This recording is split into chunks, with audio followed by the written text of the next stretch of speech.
the same on Japanese.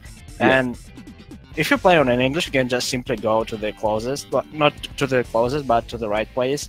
And for Japanese, you can just go for booty clip, check out if it's angry guy by radar range, and if it's not there, just keep going from out of bounds to the blue room. What is kind of slower for second piece, but well, you have to deal with this with Japanese, and looks like we're about to actually start. We're beginning, nice. So I have been looking forward to seeing this race, so let's see how both our runners do. So Cityscape already can be very different because I know IDGeek is like very good at skipless, but Shibakee is doing very specific setup, and as he showed in previous races, he can go for this skip multiple times, and doing that strat, he pretty much got C-skip like all his previous races except only one when he tried to go for it like 4 times. So, it looks like Shibakee was already in with that immediate loading time advantage, so that could pile up across the run. I'm not sure. Shibakee, I believe, is going to go for a different setup to see. Yeah, Shibakee's going to try to go for it again. Yeah, he's going for one more attempt, it looks like, while IDGeek is continuing with a skipless. He missed the input because it's actually very challenging. I keep going for it. Yeah, that's exactly what I. Oh yeah, this is. Alright, he got the inputs, and he got it first try after he got the inputs, yeah. Nice, okay, that's still, compared to IDGeek's gameplay, that still did come out as being worth it, but getting a third try like that is a bit touch and go. I'm kind of surprised that he went for resetting camera because, well, he's usually going for this setup, and it consistently gives you a bad camera because you gain a lot of speed. That's what basically increases your consistency rate, but he decided to go for it and reset. I think this is actually the first instance we've seen in this tournament of a runner repeatedly trying CE skip until they get it, and it still actually saves a bit of time. Am I right? Yeah, probably. Because in other instances, it's just been the generally accepted race method of trying it once and then continuing if you don't get it. And I've seen a couple of people try it repeatedly and then just carry on when they still don't get it. It basically finished at the same time, but I would say the Geek's Cityscape was a lot more cleaner considering he missed the skip. 152 is very respectable time for going for CE skip once and missing it. Yeah, that's really solid. Like, a lot of people would be content with just getting under 2 minutes from missing CE skip once. Including me. Bigfoot is a relatively simple boss fight, though. There is a strategy involving using the front set of boxes so that you can just keep jumping up to his cockpit and hopefully keep him chained down as soon as he becomes vulnerable. The quickest time you can get on this fight is a 21:39, and I'm sure both runners are going to be hoping to get as close to that as possible. Oh, Shibakee actually made a little positional mistake, yeah. So Geek is going to pull ahead by a couple of seconds. Oh no! Oh, wow! Wow, that's unexpected.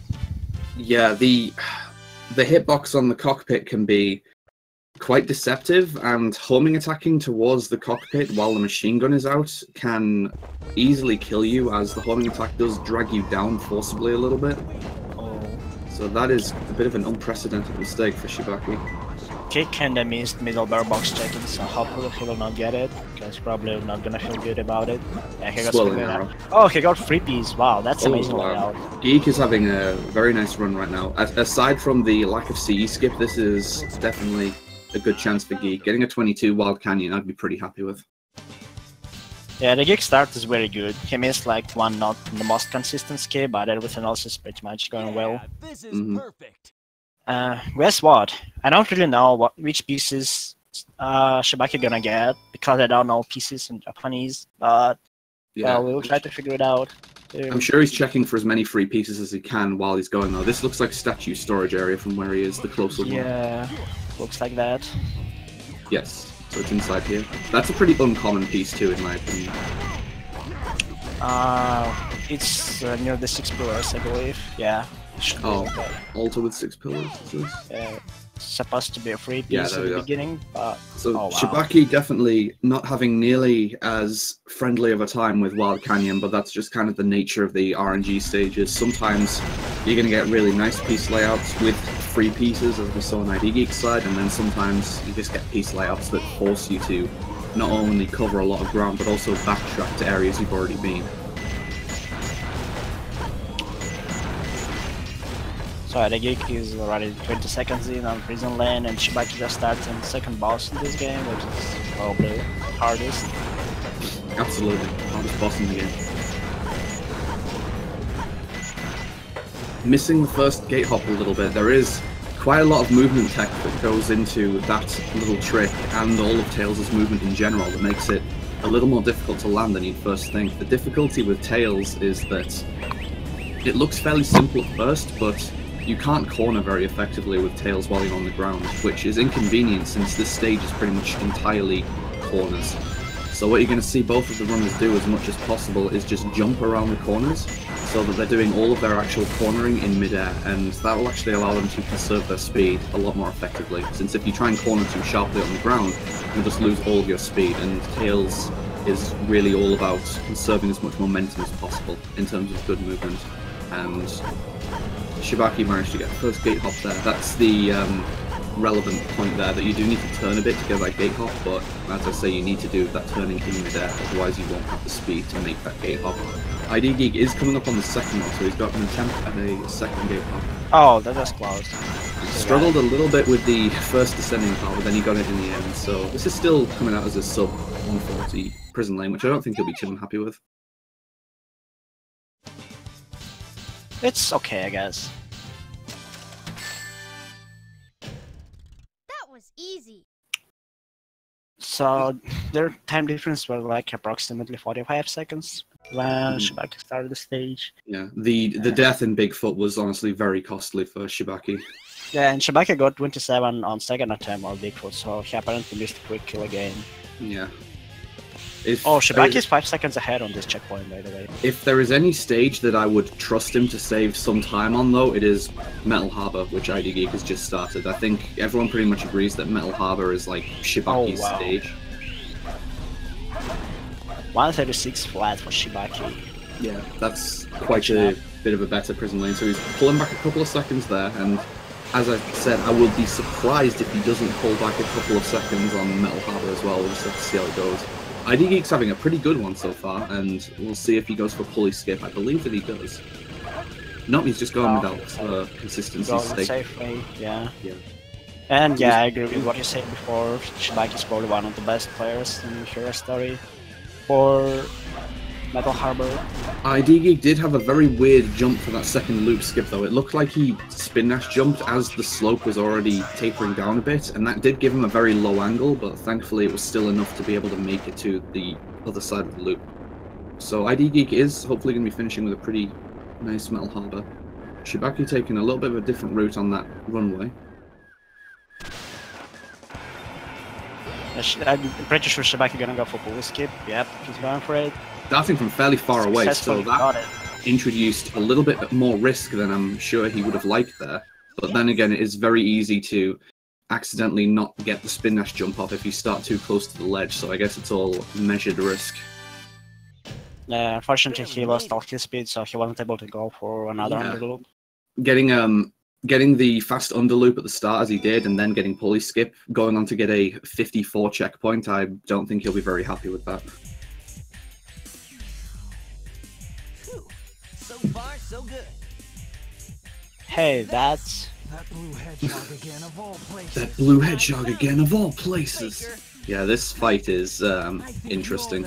Everyone knows about this fight because, you know, memes, yeah, but mechanically this is quite an interesting fight with quite a lot of ways to approach it. The common theme in the fight, though, is that we want to use storage, which is simply holding the B button down, because all of the actions in this game are like on the same button. Oh, wow. I think he's going for the spin dash strap, very nice. And he's closing out with good sub 11. 99, very nice. Taking my man. Proud. Yeah, so as I say, all the actions in the game are like on the same button, so if you're holding the B button, the game essentially treats it as already somersaulting while you're trying to start charging a spin dash. So if you walk into shadow with the B button held down, the game still applies a somersault to it, which inflicts damage. And so when you see runners just walk into shadow and damage him, that's what's happening. They're simply holding the B button down. It sounds weird, but it makes a lot more sense when you try it yourself. IDGeek lost only 3 frames to best possible time you can get in Hero. Yeah, that was very good. Shibakee just going for the safer method, quote unquote. I say safer, quote unquote, because you can get additional risk of high jumps as he did there, but he still finishes with a 13, not too bad. Considering the high jump, that's a pretty good time. It's still kind of more dangerous in here because you have air shoes, so you can get accent play dash and it can just send it into water. That's true, yeah. IDGeek having a pretty nice start with Green Forest. This is typically a pretty dangerous stage, both if you want to go for large skips and if you want to try and optimize everything. Let's go. Very nice mini wall run. There's a lot of like mini slopes in this stage which can just throw you off into the air if you're going too fast, and that invariably loses time, but he's having a pretty clean time of it so far. Hitting that spring there at high 43. And let's see if he's going to give an attempt at wall run here, Green Forest. He's going for it, yep. Oh, okay. He missed the loop speed trigger, so he had to go skipless, and I'm pretty sure Shibakee will go for it. Yeah, bailing out like that after failing to hit the loop speed trigger is definitely the correct decision to make, all things considered. It only costs a couple of seconds relative to not trying the trick at all, and it's much better than getting towards the end of the trick and then taking a death. Yeah, I mean, taking a quick death and get it second try is probably still gonna save a little bit time, but well, you can miss it a lot. So. Geek had a really weird position there for that final loop skip though, so it didn't go quite to plan. He still made it out in one piece though, which is the important thing. But he's finishing up right as Shibakee is coming up on his own opportunity for wall run. He almost didn't go for the checkpoint there. That was interesting. Oh yeah, he used not to go for it in actual runs, and looks like it's paid off. Yeah, going for this checkpoint is gonna save a lot of time. Is he gonna go for it again? I'm pretty sure he is. Okay, he's on the tree second try. He can't go for the fastest variant with that tree land, which we call Task Run, but he... Oh! Wow. Run is really making Shibakee work for everything he can get right now. That is pretty uncommon to see something like that happening. Yeah, I think it was just as fast as going normally, I want to believe. So unfortunately, he did get, we like to say he got vertexed off one of the vertexes there. Just sometimes Sonic will unlatch, and there are a lot of things that the runner needs to be doing at the end of getting up to the top of the tree there in order to unlatch safely, but it didn't really go so well. Shibakee got basically the same time, except he died once. And Geek's run continues to be really good as he gets incredible RNG in Pumpkin Hill, closing out with a 32. That is really, really good. I believe he got twin huts to place you can't jump to suffering from a stuffed nose, so he pretty much stayed on one side of the stage all times, which is really favorable. Yeah, this last piece can be very brutal if your second piece is anywhere else except Pumpkin Mountain, but they if he got together very well. If he'd got King of the Hill from there, for instance, that would have been a much worse time than what he just ended up with. Yeah, obviously. So I don't know. This maybe tells. No, I don't know. Long story short, I don't know what pieces Shibakee has because I can't read the Japanese text. It's something. Oh wait. I'm confused. Oh, Pumpkin Family is this? Wait, what is it? Oh, Laughing Tears. Okay. Geek is coming up on his own mission street with his weight hop. So let's see what he gets here. He's got it nicely. That is a much more precise hover jump than it appears. I really hope Shibakee doesn't have King of the Hill here, because... it looks like... Oh, when you do something bad, this may happen. Yeah. He's still not getting a great time, though. The RNG is really, really not being nice to him in this room. There is a question mark in this hint on Japanese? It looks like it, yeah. IDGeek is currently on pace for what we call the Zero Cycle in Mission Street, though. This is a almost entirely cycle-based stage. Right from the get-go, you want to reach the point that he's pretty much coming up to. He's coming up to a weight elevator here, and then a bunch of rising and falling platform cycles. It's those platform cycles that the runners need to try and get to as fast as possible. This drum coming down at the back here is just about going to make it, and that is the fastest possible cycle to make in the stage, so that was very well executed. There is really not much room for error to still make that. Yeah, Geek pretty much just finished the stage, and it's gonna be like a frames difference for him at the end of the stage. Let's see how Shibakee will. So Shibakee's really got his work cut out for him to do that.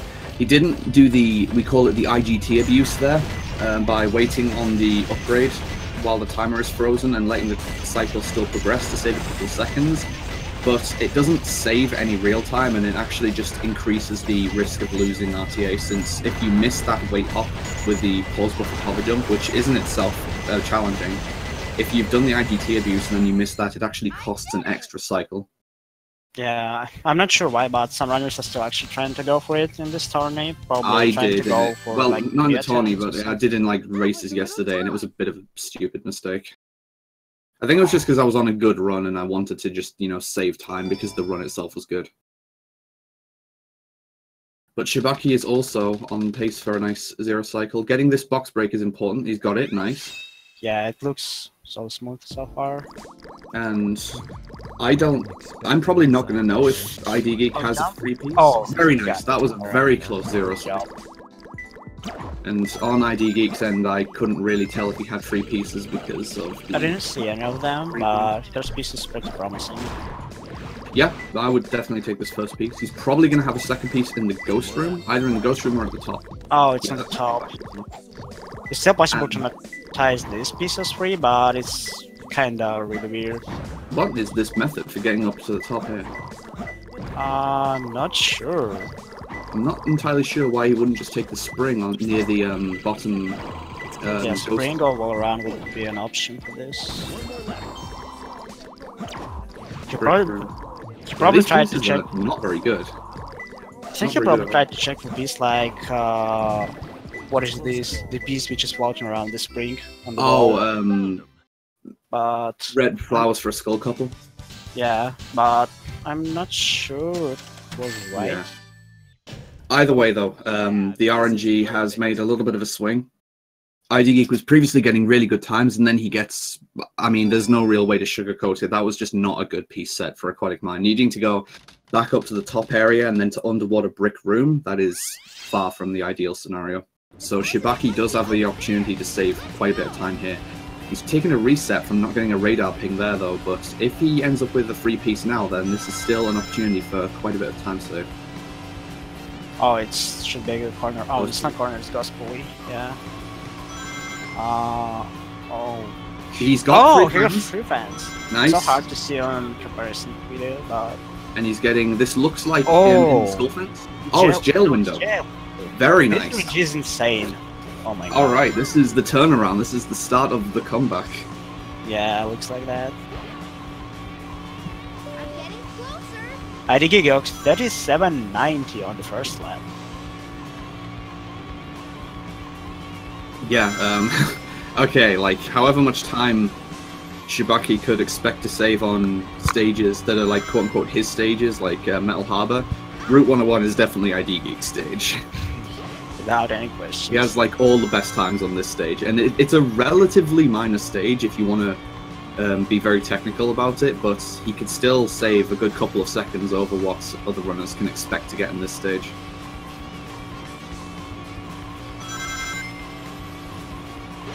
It's gonna be 118. Like 118 lap 2.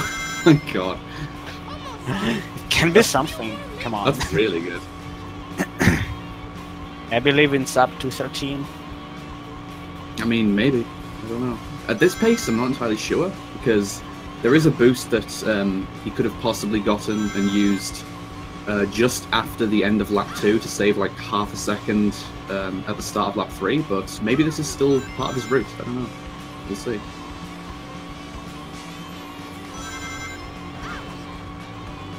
Using them wall strats to try and boost himself a little bit while he's midair. That's... You won't see many runners doing that. Wow. Yeah, this is so weird. I don't think anybody else going for it except Geek. I think this is going to be, judging from where that last car was, this looks like it's going to be a mid 214. I'm going to say like a 214.4. That's my guess.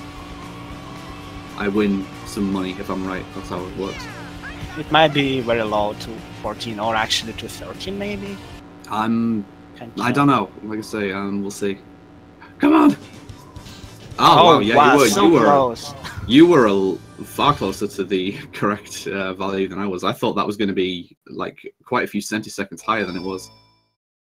Oh, he finished at like very high 214. What is? Mm. Yeah, and you get like time decreased by slightly less than a second. Yeah, then and I was purely just going off where the last car was, since those cars are always in the same spot relative to the global timer in Route 101. Geek is just entering now hidden base, and this marks I expected pretty much like the midpoint of the run, where this is I would argue, the hardest trifecta of stages in the run, with each character having their respective hardest stage. He goes for a second pole jump there, and honestly, I don't really think that's a wise decision, as if going for that strat, you do need to meet a mini cycle at the end of it, and with a second attempt hover jump up there, I don't think you'd be able to make it to the end safely. Yeah, there is a chance that he... Shibakee just got to another 214. What is... Yeah, really that was impressive. a really good set of Route 101s. Wow. But yeah, so, sorry I digressed a little there. Tails does have Hidden Base, his most difficult stage. Sonic's then going to have Pyramid Cave, which is his most difficult stage. And then Knuckles is going to have Death Chamber, which is his most difficult stage. So this is very much the most demanding and execution-heavy section of the run, aside from the major skips at the end of the run.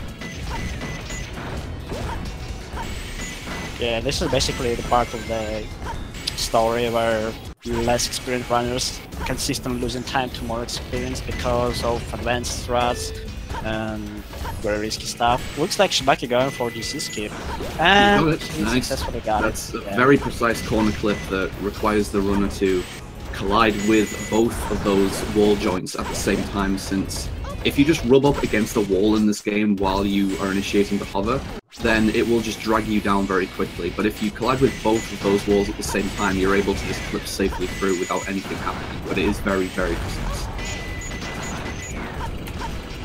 Shibakee doesn't post hover on this jump. That's interesting. Getting a 55 check though, which, considering no pole hop, not too bad. Yeah, it looks like Shibakee actually can catch for a few seconds on this stage, but Shibakee, I mean, IDGeek still keeps the leading. It's possible, yeah. IDGeek getting like a 151, and oh, okay, a little bit of time lost there on that one wall that didn't want to get destroyed, but with a 115 check, he can still, I think, save a couple of seconds over what IDGeek's getting. It just needs to be a clean end. And IDGeek currently now in the most technical stage of the run. This is... I mean, I really don't know how this is going to go. IDGeek, he's no slouch, but Shibakee is very, very good himself, and Shibakee definitely, I think, is probably stronger at Sonic than the other two characters. I would say Sonic is his strongest character. Yeah, and it's pretty much the same thing with Metal Harbor. I consider Shibakee as one of the best players on Pyramid Cave too. Yeah. A low 30 upgrade for IDGeek is a very, very nice start, though. He's going for some nice strats here to try and save little bits of time. No bounce acceleration on this rail, though. But yeah, that's interesting. This door skip is very important to get quickly. So I'm not gonna get the first try. He needs to line up in a very precise position. Got it second try. That's okay. He will... I mean, he'll be wishing that he got it first try, but at the same time, he'll just be grateful that he didn't get stuck there, because sometimes runners will swear that that door skip can sometimes just decide to not play ball. Yeah, tell me about it. Getting through a very quick snake skip there, and then almost jumping straight into the fire, but bailing out nicely. He had rings, so it wouldn't have been a death, but still, you want to just play as cleanly as possible. Oh, going for bomb strat to hit the Hourglass. It's kind of harder to control Sonic for this. He's deciding not to go for final gravity bounce. Safely. He's just favouring safety here. To be fair, there's not much of a margin for error with that gravity bounce, and if you're getting nervous, it's very easy to make a mistake and end up taking a costly death. Shibakee currently is struggling on the door skip, as I mentioned before. This just sometimes does happen to runners, and that's actually getting through fourth try. He won't be very happy with that. Honestly, so he's going to need to play the rest of the stage very clean in order to not lose much time to what IDGeek got. Honestly, Geek mentioned before this race that he kind of had little problems with his final bounce, And if you actually die there, that probably would change, if not the lead, but both runners probably be on the same pace or very close. Struggling on that final bounce is just something that I don't really understand, because if you can go for snake skip and get it as cleanly as he did, then you can go for the final gravity bounce and get it even more easily. I don't know, it just looks kinda like It's over. different because there is like more variance for setup and sometimes you can just do it wrong. Oh, IDGeek got the first piece which can be in multiple spots. It could be in blue or green room. Unfortunately it was green one, so he decided to go for the strats once, and instead of getting good piece, he got second piece on top of blue room. But to be honest, third piece can be pretty kind. Possibly a little worse than just having gotten the hint in green and starting to progress to blue. Oh, this third piece is... oh, it's no bueno. You need to go all the way back to the red room. So opportunity for Shibakee possibly, if the pieces are very nice to him. He's got, this looks like embarrassing place, yep. Yeah. He was set for the first piece once, and he got this. I'm not sure what's this. It's probably something maybe like... red room? Yeah. Oh, okay. yeah, it's red room. So this would have been a reset piece. This looks like Bugs chatting. Yeah. This is perfect. So if he's got a clipping piece, which it looks like he's got, we can't really tell which room it is yet, but it's probably going to be blue Probably secret or blue red secret. Who's there? Oh, he's clipping to red green secret. What the? So invisible It looks walls. like I don't protect the safe, yep. Yep. Those invisible. That's one of the reasons that I don't like clipping to that room. You just... well, yeah, you kind of need just to get used to this position. And IDGeek has actually tried to go for fireball escape. Or just trying to do bait strats. Yeah, he just baited instead, which still saves a little bit of time over not using any strats on King Boom Boom. So he's saving a good second there. So he's looking at getting a high 44 or a... no, sorry, a low 44 or a high 43 if the fight goes well from here on out. And he just needs to watch his angle and the timing of his punches to make sure that he can get the one cycle. Since with very precise movement you can keep up with King Boom Boom and just keep hitting him as he becomes vulnerable. And the fight is over in a single cycle. But he's coming right out from an easy boss fight into a not so easy boss fight. Egg Golem is by far the most difficult boss fight in this run, and has some of the most difficult tech in the run with Egg Golem super bounces. He gets the first one, which is nice. Very clean first bounce. Each of these bounces is pretty much a 5-frame window to get 2.5 inputs, since you need to charge the spin dash, release it, jump, and then bounce, all before you hit the wall that is directly in front of where Sonic starts. That bounce, unfortunately, is not going to work because the directional input wasn't quite correct. Can get the last hit off the arm here, though. Okay. I think he got vertexed a little there. Oh no!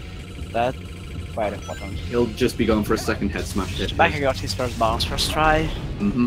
And having a second try fail, as IDGeek said, so he's currently getting the same type of fight that IDGeek got. He does still have some room for time save if he gets good bounces from here. It looks like mirrored fight. So both racers got first super bounce first try, messed on second one, got third try, second first try. Yeah. So this is pretty much whether he gets this last hit off the arm, and he does. Nice. Yeah. So he's saving a little bit of time on IDGeek's Egg Golem. And both runners can be an extra 10 seconds between them, I think, I would say, in this Eternal Engine, depending how it goes for each of them. Because just like Mission Street, this is another cycle-based stage. IDGeek almost got 21 seconds, check. Wow. Yeah, it's likely that he's definitely going to be getting first cycle, then. The runners really just want to get through the first half of this stage, like pretty much the first minute of the stage, as quickly as possible, so that they can try and meet the rising and falling platform cycles in the acid room, and then right after they meet those cycles, it's just clipping out of bounds to use the first major skip of the run, Eternal Engine skip, after which they'll just be flying straight to the end of the stage. It looked for me like his missile was about to actually hit Geek. Yeah, that was actually a legitimate risk. Both of them look like they're on very nice pace in their respective Eternal Engines. 103, oh my god. Yeah, that is a really, really clean time. So he's actually going to need to slow down a little here. Because he's actually... Oh, yeah, no. Wow. That's room of greediness. Do 103 Hang checks, on a minute. they're fast in principle, but as I say, if you have a check like that, you actually need to slow down a little bit as you're a little bit ahead of the cycle, and if you're changing your pace like that, it's very easy to make a follow-up mistake like that. Shibakee got 106, but he bonked at the door, so I'm not sure his first cycle is still available for him. Don't know. No, Yeah, this bonk was he can't just get this, unfortunately. IDGeek did get the balloon backup strat to give him some more height, but Shibakee was just a little too late to be able to attempt that. He Oh goes my god, this clip! and gets it though. Wow. That was insane. Wow, he's working really hard to keep this as close as possible. He's putting in a lot of effort right now, and this is still a very close race. This is honestly anyone's race. We have one more RNG stage coming up. I would say the runners are like about like 10 to 15 seconds apart by my estimate. Okay, maybe I'm overestimating that a little bit, but they are still close together with an RNG stage between them, and then 2 Sonic stages with 2 major skips, which are not freebies. We're not really able to hear Shibakee's side, but it looks like he tried to like shoot for the rhythm of this music. Looked to me. Looked like it, yeah. Let's go. Last RNG stage is gonna start right now for IDGeek, and like it's the best RNG stage as well. No. Yes. Meteor Herd is very, very large, but it's also very open. Oh my god. And can give you first pieces like this. So He just got the best possible first piece. yeah, big opportunity for Geek. He can't get the best possible second piece with that. Ah! But Oh, wait. Geek, yep, jump from the star area, go on, destroy the enemy and destroy the meteor with it. There you go. Alright, so he's gonna need to get a really bad third piece in order for this to not be good. Oh my god! This is insane. It's like one of the best layouts. But Shibakee actually got what in front of 3 tanks. So Geek got a really nice piece set, but Shibakee got a free piece. Wow, this is a race. It's like the game knows that there's a race going on and it needs to keep it together. So which piece is this? I don't know which. It's clearly at the top. Yeah. Dangerous liquid or something. Oh, it's floating stone. Oh, that's not fair. I need to remember this hint. This is very insane. Oh wow! I mean, okay. To be fair, he had a free piece, so okay, I guess. But wow, wow. Floating stone. Yeah, he just simply lost 15 seconds with like really good first and third piece, but this second piece is just the very last piece of the head. Considering the rest of the run is execution, and runners preferably, want to get to the point where they're executing everything correctly, so they're not really losing time. This is a good example of how the RNG can potentially swing the result of a race. Because that, as Tommy said, that was easily like a 15-second time loss for Shibakee just from getting the wrong piece. And assuming the runners then just go on to get all of the remaining tricks first try, that effectively could just prevent Shibakee from winning this race, which would be a shame if it was due to something like that. Holy crap, this smashing by Shibakee. He barely jumped on my side. But, I mean, we both know it is far from over yet. IDGeek is coming on to the most difficult skip of the run that both runners are definitely both going to be attempting. Yeah, CGSS. I agree with this. And Shibakee has a very interesting setup for this. And IDGeek also too. Yeah, he's starting with like very close angle plays. Yeah, that's not something that I would go for, but with CGSS, it's all a matter of finding a strat and a method that works for you. This is just the runner needs a method that works for them. He's out second try, so let's see how he gets to the goal ring from here. A very early bounce. This is a very unfamiliar method for me, but it looks like... It looks like he felt like he was very short on distance, and well, he did a really good job, and he looks like he knows what he's doing when he tried to early bounce. And Shibakee is actually going for free cam method, so camera actually starts to follow you immediately after you do this jump.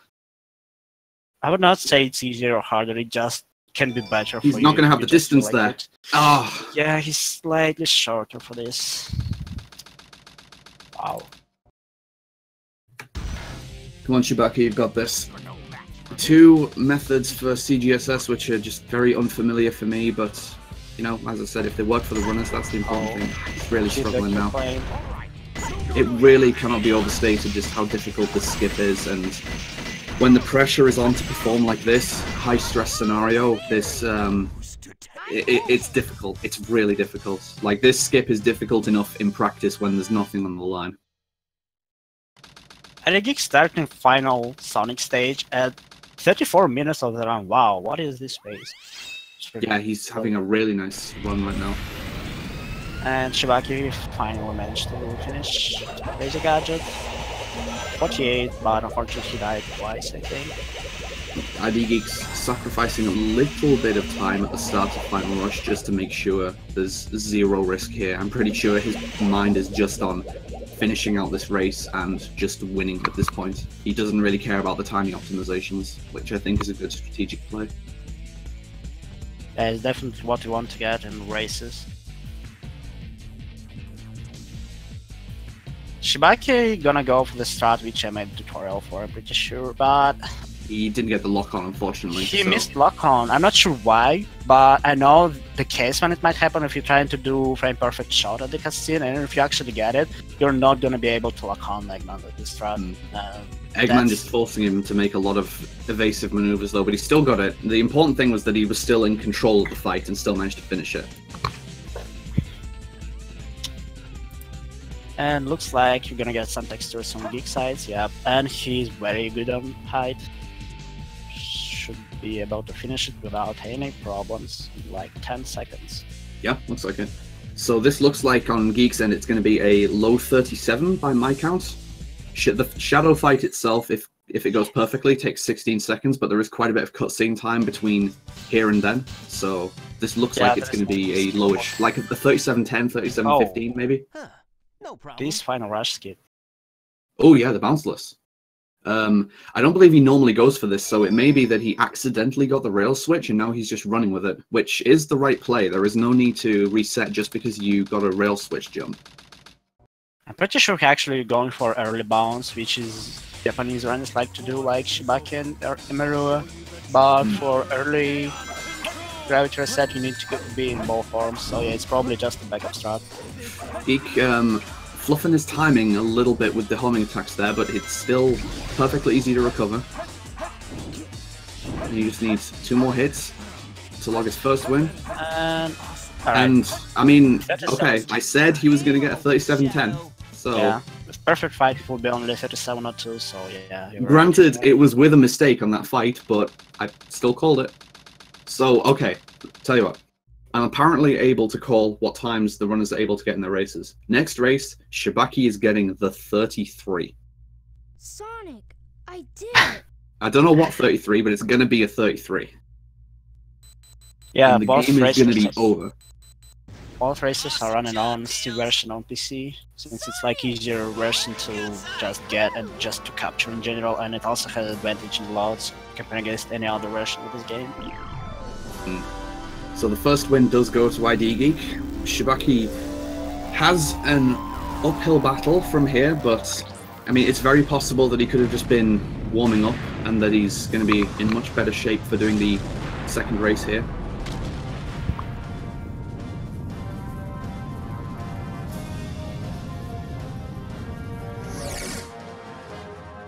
Alright, Shibakee got a lot better time than he got in his group stage, but, well, yeah, it wasn't enough for this first part of this matchup. Honestly, it's still very good time. Getting a 38-18 like that, considering the stuff that happened across his run, such as getting something like a 3rd, 4th try CE skip, and then like a 3rd try CGSS, that's not too bad. Yeah, looks like he Definitely really counted on his C skip, and to be honest, it might be fair for like PB grind, but it can betray you on races like that. Yeah, definitely. It's not something that I would have been comfortable attempting because I don't know about you, but when I go for CE skip, I don't expect to hit it. It's always like just a bit of a gamble. Like, you go for it, you can get a good ramp jump and it looks good, but you're always kind of hoping to get it to some extent. I remember there was some race with Blush and somebody else, not in this tournament, but out of it. He spent like 5 or 6 minutes trying to go for C skip again and again. Oh, He wow. finally got it afterwards, but what cost? That is just stubbornness. It's like Egg Golem is kind of like a microcosm of that, I think, where the time loss on Egg Golem comes more than anything else from the runner stubbornly trying for super bouncers when they should just be going for the safe back platform hits. Right, looks like Shibakee is restarting the game. We're gonna increase his roadrunner one time by approximately a second. Geek is probably... Do need chill an a indication little bit. as well that IDGeek has won the first race.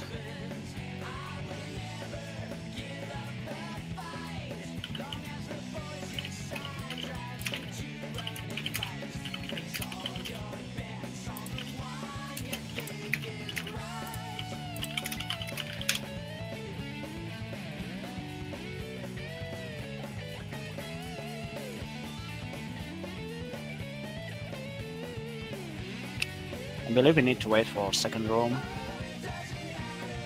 Okay. It surprises me a little that IDGeek is just letting his credits play out rather than relaunch the game as well, since it does cost a little bit of time on Route 101 to give it a second attempt in the same play session. I think he will do it afterwards. He's probably just going for water or something. Yeah, I'm pretty sure he's resetting it according to Steam. Yeah, possibly. There we go. And has Shibakee's game crashed on startup? He might just click out of it. I'm not sure if he has Keep Alive mod. Ah, yeah, possibly. Or yeah, it's possible to just crash the game when it launches. Especially if you click somewhere out of the window. It's stupid, but it's consistent. One of the only consistent things in the game.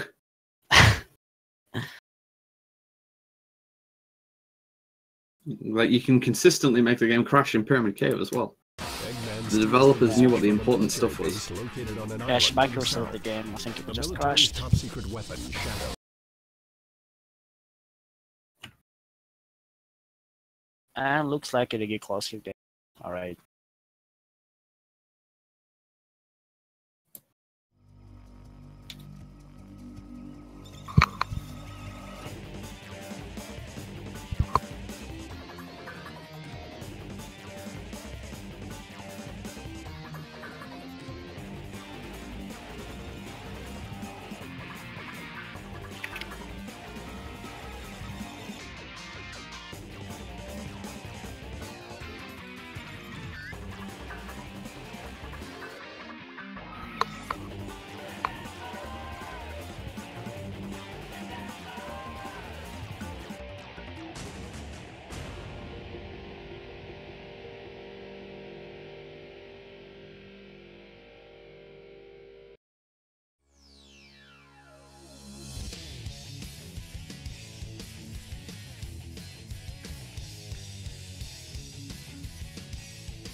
Let's do this! Let me show you my real power.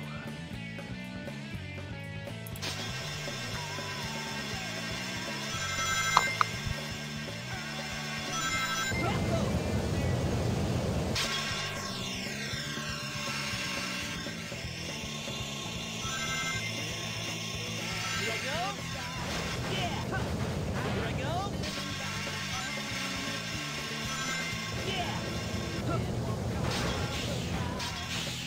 Man, I forgot that I've got my own match coming up soon as well. Oh yeah. I actually forgot about that. Maybe I should prepare for that a bit after this race is over. Sounds like right idea. Gonna race against Buffalo. I also need to be able to hit CGSS, that's pretty important. File select.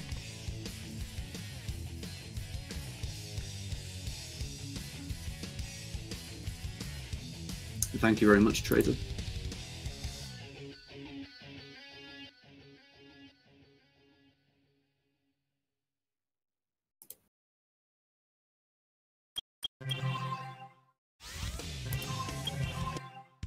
Stage select.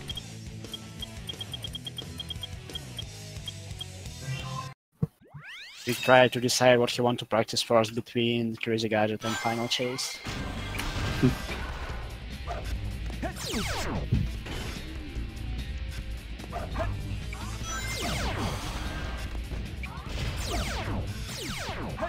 It is possible that we could be seeing multiple C skips in a race. I did mention that the community was like doing just a lot of races yesterday just for fun, and we had multiple races where 3 or more people got C skip. Didn't you have like 2 races? Or you actually had more? I'm not really sure. I stayed around for the first 2 races, but then I needed to drop out, and I don't know if they continued after that. But I did get C skip in both of those races. And I still didn't win. No! Yes! Seraphim's just too good. Seraphim is really good, not gonna lie. Huh. No problem. He recently got a PB which is 0.1 seconds behind Shibakee, so he keep landing it for basically 0.1 seconds PB. Yeah, like, if you want to take that as like a benchmark of how good Shibakee really is when playing at his best, like we're saying, Seraphim just got a PB, and Seraphim is one of the strongest players in this tournament. He's like consistently performing really well and places very well in a lot of races. His PB is still just behind Shibakee's PB.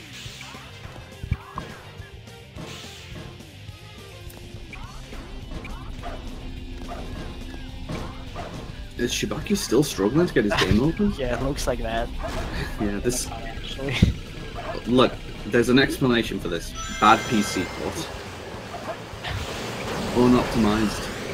Developers either can't or won't fix it, and, you know. I mean, it could honestly, be worse. As convenient as it would be to get a patch to remove these crashing problems on startup, for all we know, they could just decide to patch out the skips and tricks while they do it, so I'll take struggling to get the game open if it means I actually get to do a fast speedrun along with it. I mean, I heard about like one of the last many updates when they just simply fixed specific tricks which you're not supposed to get accidentally, and many people didn't really like that. Mm-hmm. Many people speedrun context, of course. You just can kill all the fun. It's basically what happened with Undertale before. Yeah, but for different reasons.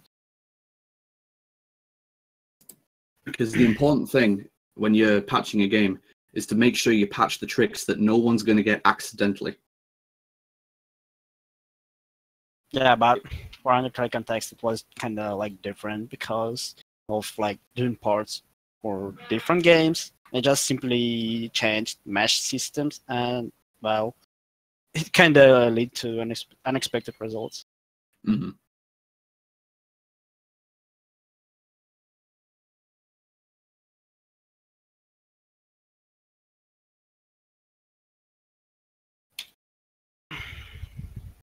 I'm not sure what is happening. Looks like Geek keep warming up, and we just wait for Shibakee to successfully launch the game.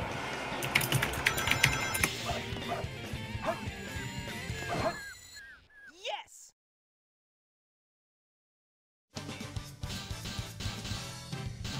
Oh, cool time for IDGeek on practice 120. Barely made it. Yeah, that's very nice. And yeah, if it's the case, like what is being discussed in chat, that the crash issues are purely just because of unhandled exceptions on startup, I am decreeing, as you know, the moderator of SA2, we will make a mod to stop that happening, and I will allow it to be used. That is allowed. Well, in case if you will change nothing else, obviously. Mm-hmm. Yeah.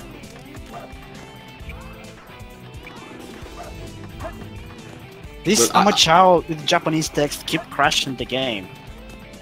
Yeah, it's all Amachao's fault. Definitely.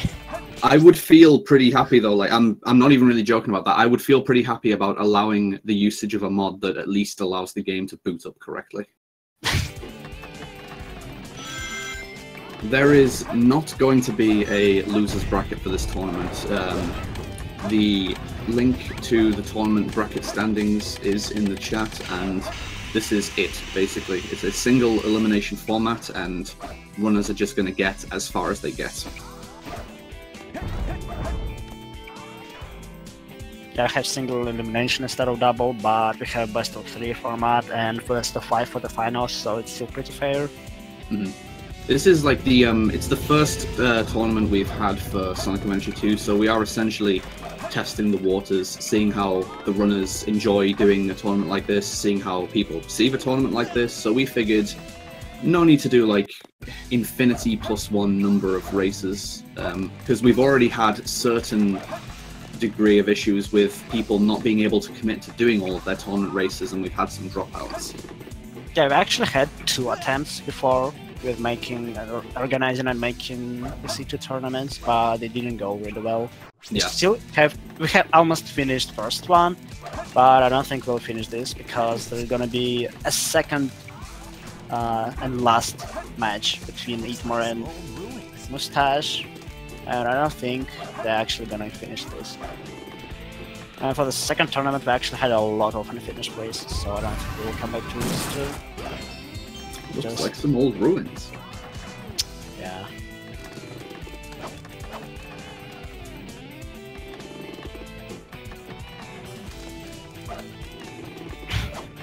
I don't think I've been there, at this specific area, here in the cave.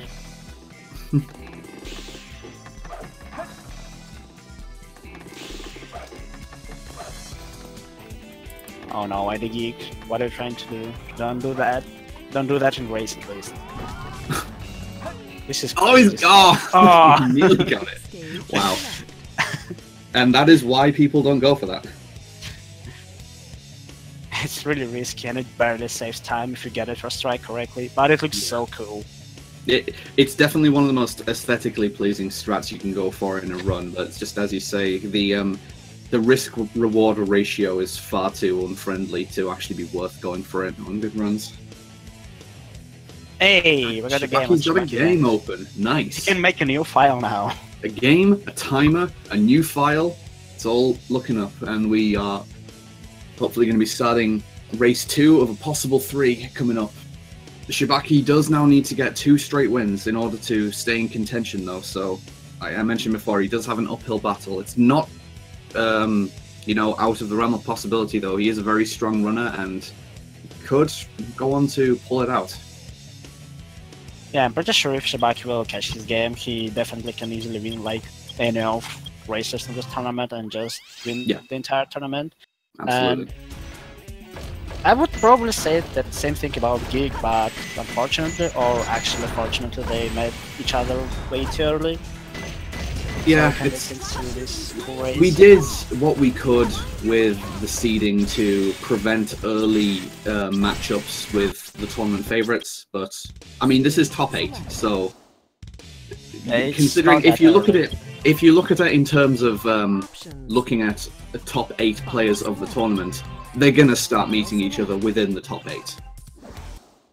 So we've done everything we can to provide, like I said, diverse seeding, make sure that the top runners don't eliminate each other early, and this is the earliest instance we've got of 2 possible tournament favorites, because IDGeek and Shibakee have both been in people's list of predictions for the eventual tournament winner. Looks like you can start any second now. Yeah, it's looking like it.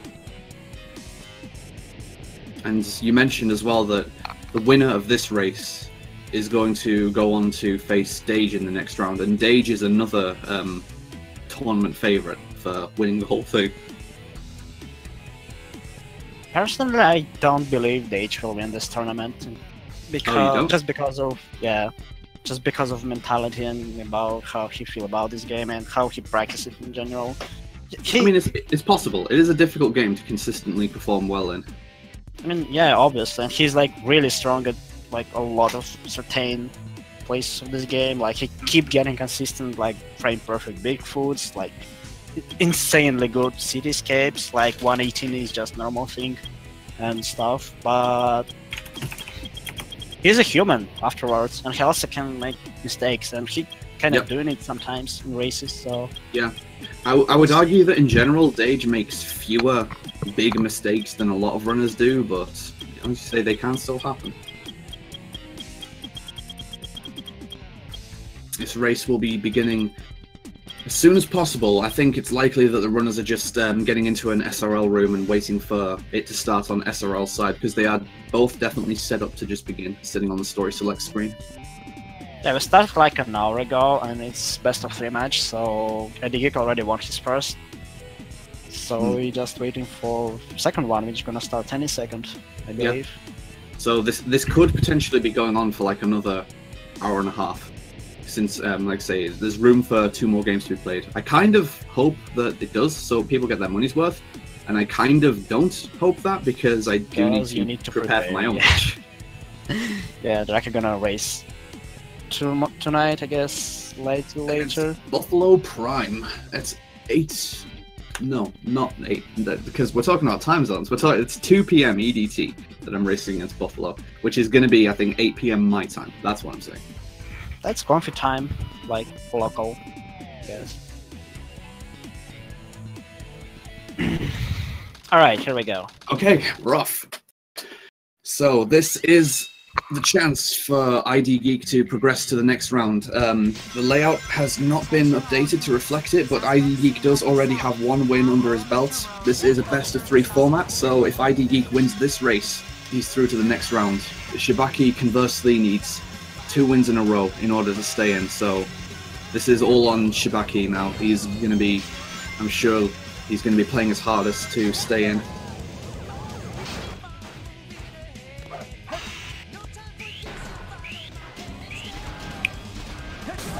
Oh, there's nothing special happening right now.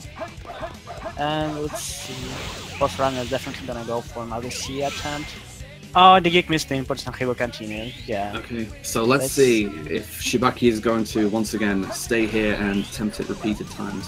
Come on, he's got it, second try. So he's having a better time of CE skip than last time. He's getting bad camera again, but let's see. Jump back up to manually reset it again. Yeah. To be honest, I just can understand why Shibakee is going for it. Like, general inputs are really difficult, but once he got the jump of the streak, he got it every time. So this is still a good start for Shibakee. He is going to be pretty significantly ahead of where IDGeek is. So everything else allowing, like he doesn't have mistakes on Bigfoot like last time, and if the RNG is a little more friendly to him across the run, then this is currently Shibakee's race to lose. Ironically, IDGeek got speed shoes on the very last checkpoint, and this is pretty much the only one place in the entire game where speed shoes has no any effect. It's not very helpful now. He is getting a 149 though, very clean for a skipless. Yeah. Because again, he did go for CE skip and not get it, which wastes a little bit of time in itself. So to have that and go on to get a sub 150 CE is just very nice. Yeah, IDGeek is one of very few players who actually know how to properly play skipless, because most runners just not used to it and getting times around 2 minutes. Absolutely. Alright, let's see it. Another Bigfoot by Shibakee. It looks good so far. Possible redemption. Before. There we go. He's in. Maybe it's IDGeek's turn to take a death. Who knows? Anything can happen. 21:55, very good time. Yeah, it's pretty good. I noticed that he lost a little bit of time on the 3rd hit, so if not for that, that probably would have been like an almost ideal time. IDGeek's getting a really good time as well. This might be below one.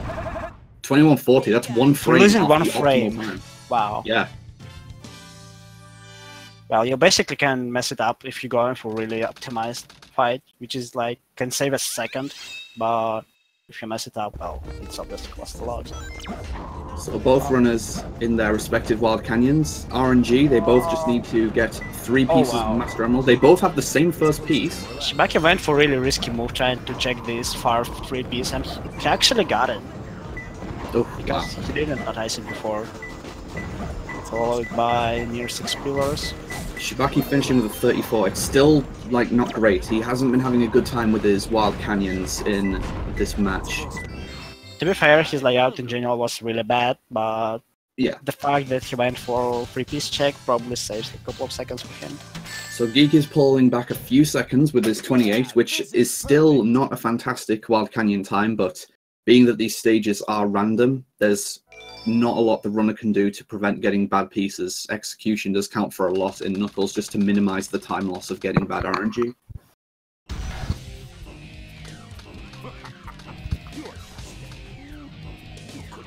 I think that's why, like, myself, I really don't mind how RNG heavy the Knuckles stages are, because, like, it's not like doing an RPG run, like, say, Pokemon, where bad RNG just equals immediate time loss and there's nothing you can do about it. There is a lot the runner can do with execution to mitigate the time loss that RNG is giving them.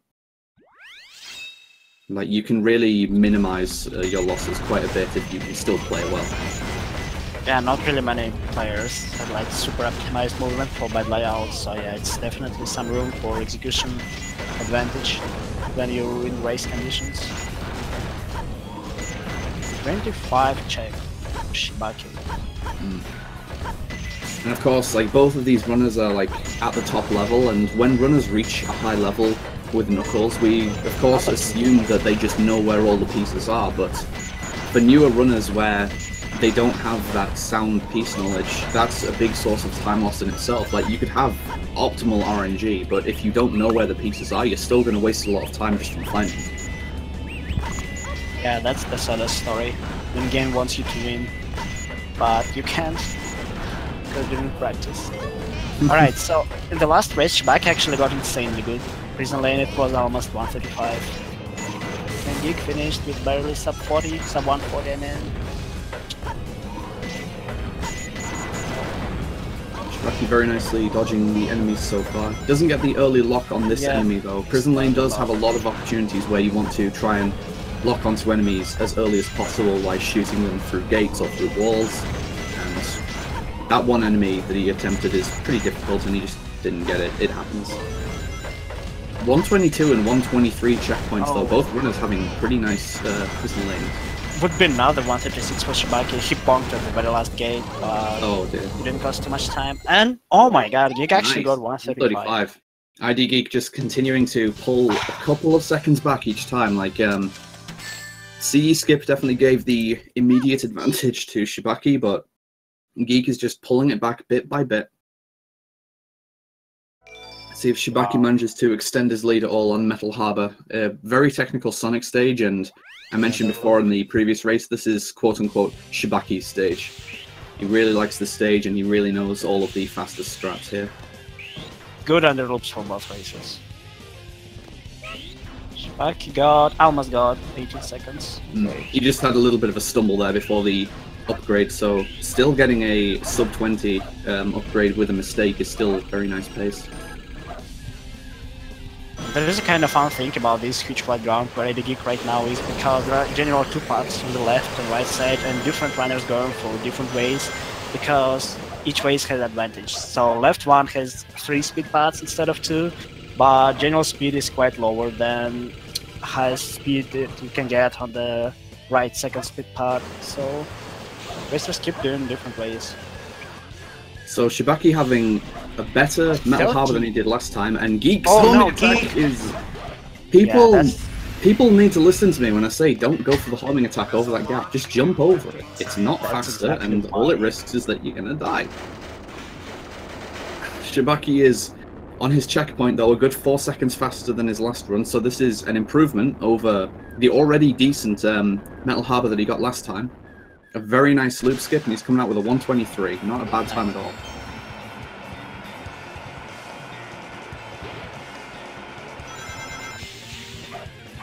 And Geek losing under 2 seconds on this.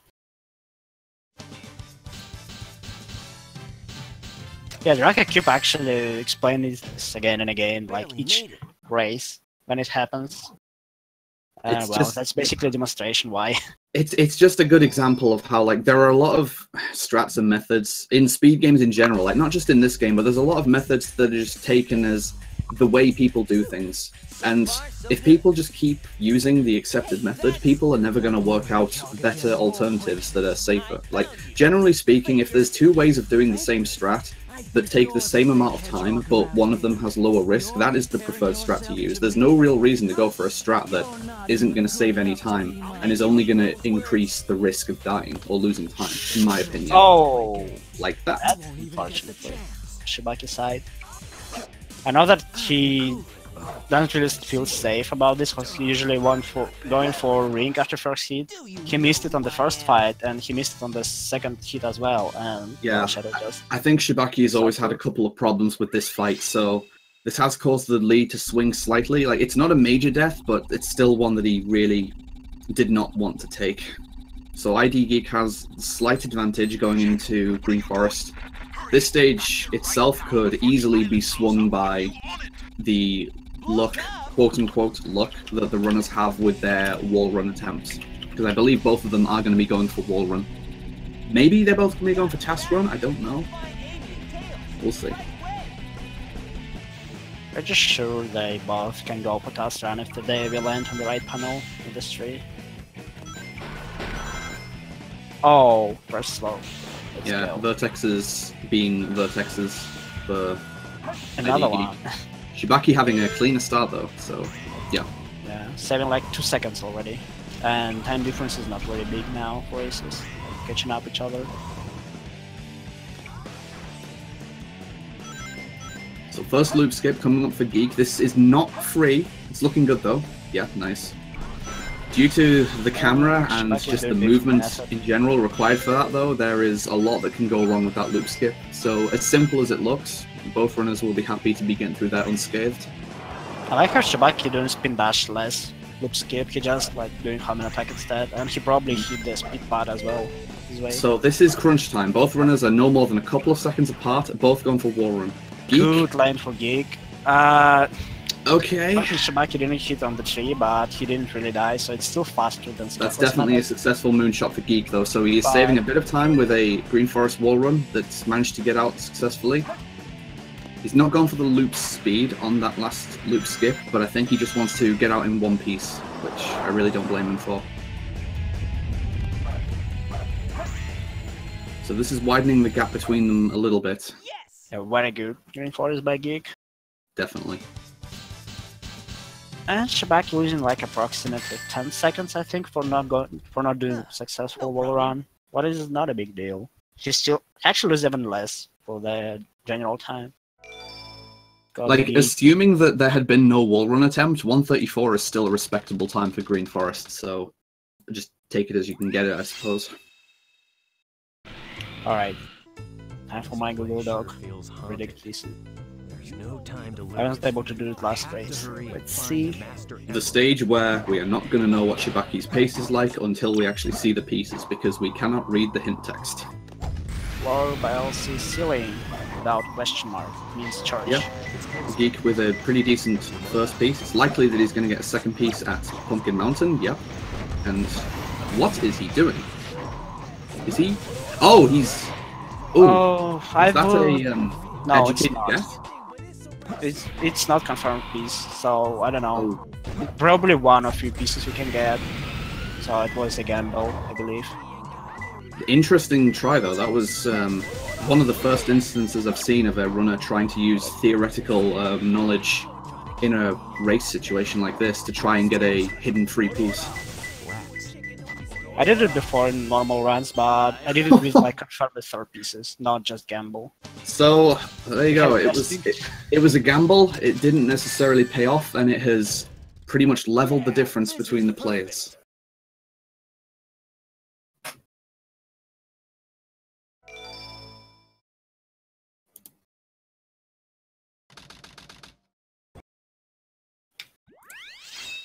Neck and neck. Definitely. Less This than stage- seconds difference. I sound like a broken record at this point, but this stage can definitely open up a bit of a divide between the players. If it's not RNG, it's cycles, and this is a cycle-based stage. So right at the start of this stage, after the runners get the upgrade right here, there is a specific pause buffered hover jump which just this input on its own could mean a difference between 10 seconds between the players. They both get on though, nice. They're both maintaining their relative same pace with each other. Looks And so they are- similar, but They are slightly faster. exactly tied. This is wow. Cyclist is slightly different, yeah. It doesn't start in 2 seconds. But that was very nice for a couple of seconds there, seeing them in perfect sync with each other. Yeah. So nobody decided to go for AGT strat because it's just, again, unnecessary risk. And looks like both runners are successfully going for... Oh my god, Geek! What are you doing? Oh. What a good attempt, actually. This guy is insane. He was going for a tax-only strat there. Yeah. We're trying to make it real, come on. It might happen one day. Shibakee with that rail run, wow, that was really clean. It's still gonna be 0 cycle for both, I believe. Just Yeah. look at this side-by-side mission streak. This is actually really nice to watch. Geek won some extra points for wall run attempts. To me, swag points. This is just putting a smile on my face right now watching these mission streaks. This is great. I know that Dage tried to go for it once, but Geek is probably the second guy. Mad enough. He decided to go for it. Geek, they both thankfully know how to go for no bonks in that corridor, just angling their movements in little bits. Geek, I think, is pulling it back a couple of seconds, but they're both coming through with the same after very the nice stage. mission streets. Yeah, 208 to 206. Like They a second nearly and a got the half same difference time. between them. Yeah, I believe it's like a GT difference. Not So- 38. Again, we are now coming up on a stage which could make a divide between the runners. Right out from a cycle stage back into an RNG stage. This is... I don't even know how to describe this race so far. This is so close. The whole way. Yeah, difference is very tiny. Let's see. Free? I- I'm not sure.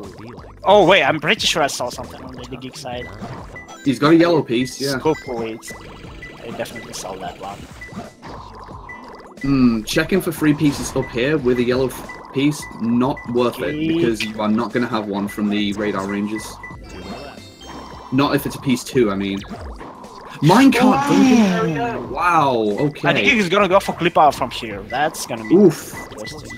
These So are- basically it's a block here at this area, but we fairly recently found a setup for clip out from bounce from here. It's These not are- very fast, but it saves you. These are big boy strats right here. He has been... Wow. Wow, that's pretty cool. And Yeah. Shibakee is actually taking the lead this time. This is a shame for Geek, because like the execution and the calculation there, all very good, but the RNG was just so shockingly bad there. I found him. Okay, it's generally like the worst possible second piece on Aquatic Mine, but it can be really good if you got 3 pieces before, but if you're not, well, it's gonna cost a lot of time. to finish the stage. This is pretty much speedrunning this game in a nutshell. You've sometimes got to be prepared to just take RNG time losses like that on the chin. There is really little you can do about it. It does go to show, though, like I said, about the execution being very important, because as quickly as he did get that piece, minecart dumping area, if you go for it the quote-unquote intended method using the water levels, that would have been a lot slower than it was. Alright, time for Geek to catch another half of a cycle on the stage. Because, again, he's like really good at it.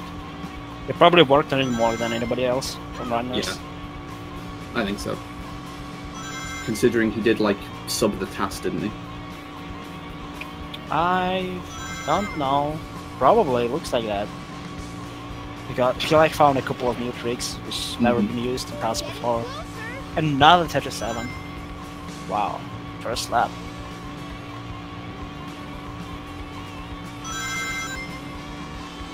He's just very good. He just jumped over this taxi. Wow. Quite early. Oh, he did just boost directly into a car, though. I don't think he wanted to do that.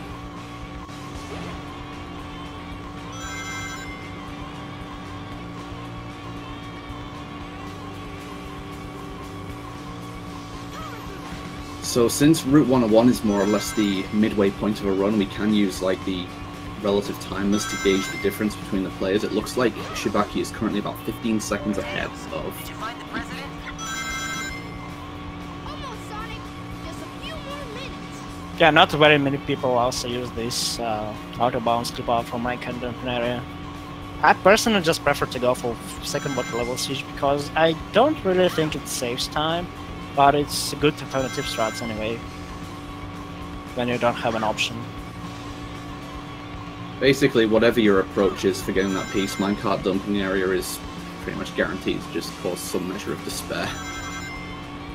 It's not a good piece.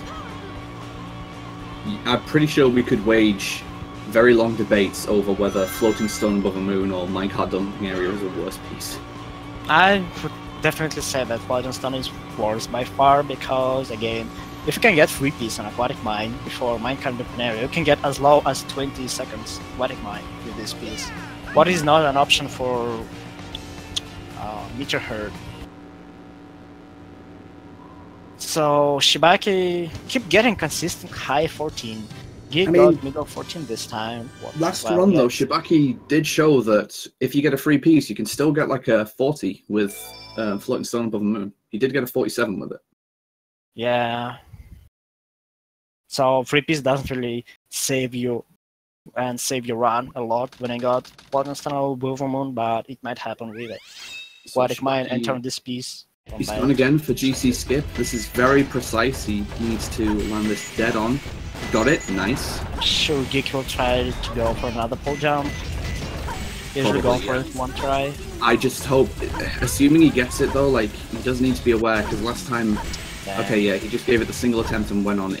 Last time he tried that, he did attempt it multiple times, which I'm very unconvinced is worth it, because of the cycle-based nature of where you come out. To be fair, second attempt was really fast, so I don't know, it probably could work, but if you miss the jump, and then you need to do like another jump, and lose like half of a second, it probably just not worth it. Shibakee's having a pretty clean time. Oh wow! Shibakee got damage from this monkey, I never seen that before. Maybe I should not talk. He was having a clean hidden base with a 53 checkpoint with GC skip, not too bad. Recurring though, and he's getting through as quick as he can from here. 115 check still is potential for a sub 150 finish. Shibakee got again. Wow, this monkey, what is happening? These guys, there's more of them coming up here as well, and these guys could potentially be really dangerous, so he's just not taking any risk and he's destroying all of them. Like, imagine getting hit by one of those and going straight into the sand. It might happen if you're gonna be dragged by wall and just not react for it. You'd be adding that to our community highlights compilation for this year, right? Yeah. So, wow, yeah, that really sucks for Shibakee. He was definitely on pace for getting sub 150, but because of those couple of hits, he's come out with a 152. Definitely not his fault. Geek is hot on his trail. He's not going to be getting a 152, but he is not going to be far behind. Yeah. Only a couple of seconds at most. Coming out with a 156. I did it! So Shibakee did struggle a little with Pyramid Cave last time. His door skip wasn't very kind to him, so let's see if he can make an improvement on his last performance. Alright, Shibakee gonna get another 12 seconds checkpoint this consistently, so... It's 12 is not the best you can get, but you need to perform absolutely optimally to get an 11 check. So for all intents and purposes, that's a very clean start. Yeah, 11 is like insane. I don't think anybody is consistent on it from at least single segment runners. No, definitely not. I think I got 14, wow. It wouldn't particularly surprise me to see someone like V-Man getting 11s when he's just playing with the game, but aside from that, anyone would need to get... Geek is doing something really weird on my side. He decided to do like a series of homing attacks instead of just one spin dash homing attack, because he landed on Snake somehow. Shibakee is killing this Pyramid Cave right now though with a 101 checkpoint. So as long as Snake skip is nice, looking good. He was pretty close there actually, but he's still coming out in one piece, but this is still looking like it can be... Alright, again, I need to not talk. Just Looks get like the- still 130. No, not 135. 130 definitely for now. Not 20. Actually, I don't know. I don't know what is happening anymore. Okay, little. Okay. It's Alright, causing me to what's lose a little bit of my lifespan just by watching this. That was very, very tense at the end there. I don't think Shibakee particularly happy about this time, but to be honest, it's really good time for most runners. I think he was maybe getting a little nervous at the end there because his movement getting onto that last gravity bounce area was a little shaky. Still saved a few seconds over Geek now. Geek had a little bit more stability there, but he's getting a 137. And Shibakee is currently resetting in Death Chamber. It doesn't look like he likes the pieces that he's getting. I can't tell what pieces he has, but I can only assume they're really bad. Just make I Oh. agree. This is... What are those pieces? I can't even tell. Right. See, this costs a lot of RTA to take resets like that, so it's never really guaranteed Looks like whether it's Golden actually Goddess. worth taking resets like that. He went for second hint on a purpose. I think it's Golden Goddess. Mm. Oh hope my he was god! different. ID Geek is Wow. getting keys followed by the first piece in Brew Room, so you don't really need to go for upgrade in that case. And I think it's gonna be a right decision. He's going to be getting upgradeless? Wow. This could affect how he's going to need to play Meteor Herd in that case then, if he doesn't need to go back and get the upgrade. So let's see. Red Scorpion in a hole. That He is... can recover from it with hint clip out, but he Yeah, probably he just needs won't to take a regret death. this. So, still don't know whether he's going to be going for the upgrade. Black Let's Scorpion, go. but he does need to go for it. There are mailboxes You need to Geek, go you for can't get upgrade, through. Geek! here. You need to go for booty clip. Or just get for the upgrade. Yeah, he don't, I think he totally forgot about completely this. forgot that he still needed the upgrade there. Yeah. I mean, that happens a lot, honestly. With like different runners. Shibakee looks like he's got a red-green secret last piece, so they're still going to be pretty close together. Wow. This is something else. Yeah. Wow, that was interesting, this chamber. Death Chamber is a really difficult stage to call the relative timing differences between the two runners because of, as you mentioned, the death strats being used. When players are intentionally taking deaths for teleports and to try and save time, you can't just go off the in-game timer to say how far apart they are. Huh? Who's there? Alright.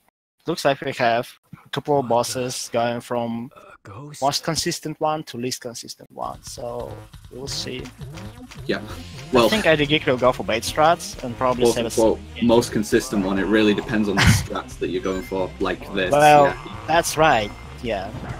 I mean, I come suppose that didn't cost any time to attempt, but still. It depends. If you get damage accidentally, it's gonna Yeah. delay first fireball throw. So Yeah. it can, With what he got though, with not going in far enough to actually get the bite, that didn't lose any time. So you know, fair enough as an attempt. So the runners, assuming there's no catastrophic accidents here, they are still going to continue to be a few seconds apart after King Boom Boom. And Egg pretty much Golem same. really can go on to make the difference here. Egg Golem is the most execution-heavy boss in the run, and the super Geek bouncers lost are a frame not to easy at all. Shibakee. What a shame. Oh no, it's over. He's losing. Right, Shibakee got very cool first two bounces. Shibakee's 2 for 2. Going for poverty bounces. I don't really like it because I don't find it easier. But he still got it. Okay. What's going on? Looks so good for Shibakee right now. Last hit, alright. There we Yeah, go. very clean and golem. Geek needs to get his own head smash. Oh recovery. wow, that was really super fast spin fast. dash. That was Oh my super God. good. This golem is so good for both races. I like it. I like it a lot. Yeah. Wow. He still lost like a second over Shibakee's Egg Golem though, so the gap, as much as that looked like a really cool Egg Golem for IDGeek, strangely enough, the gap's actually continuing to widen by little bits. Fun fact, I think Shibakee lost like a second or close to it just because it wants skippable text, because it's actually slower a little bit in Hero. If I remember correctly, it's slower for Hero and Dark, but faster in Last. Or it's inverted, I don't actually remember. Meteor Herd could decide this, but really, at this level, with both runners going for CGSS, the most difficult trick in the game, that is what can potentially decide the result of this race, because neither runner got CGSS first try in the last race. So if one runner gets it first try with no problems, the other runner gets stuck there a bit, that is what will more than anything else decide the result of this race. Right, if Geek will catch up first cycle and Shibakee will catch on the second, that's gonna be basically a synced race again. Looks like that. Geek got insanely good checkpoint, what was 103. Both runners look Shibakee like they can be getting first cycle here though. As long as the checkpoint is like 105 or better, then they're both comfortably on pace for first cycle. Yeah. Another 103 checkpoint. Geek is killing these Eternal Engines. But bar from the essentially first cycle for now. Geek, well, I mean, we all know what happened last time that Geek got a 103 checkpoint, so he just needs to take his time a little here. There you go. Shibakee with this clip out makes me really happy. He is mental, and also another nice clip out there. Both runners really keeping this so close together.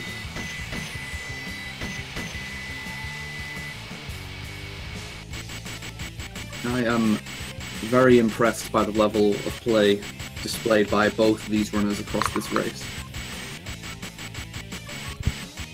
Rick is actually hovering for music, but I think it actually makes it go slower, since when you need to go down, you kind of like accelerate some speed.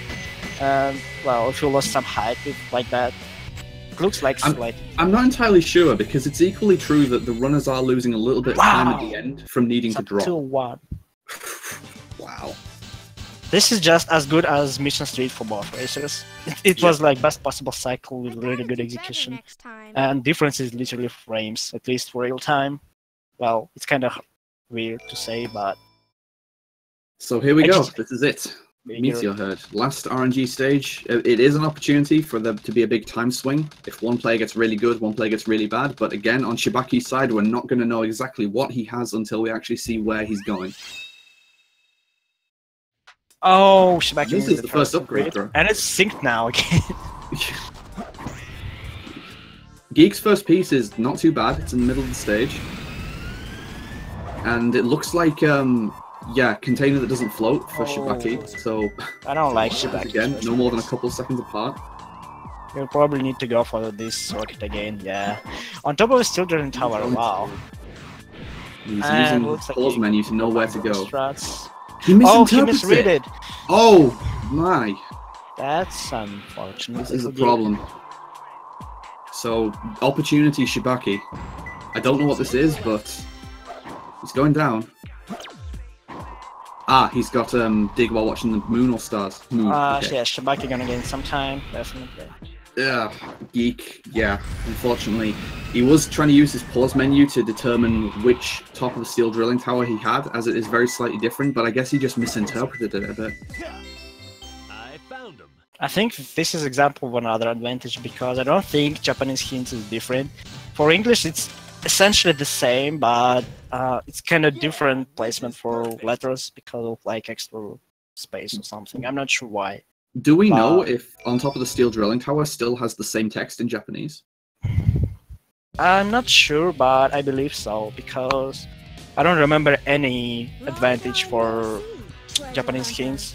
It's usually the same for similar hints, but it's never different for same hints on English, as far as I can remember.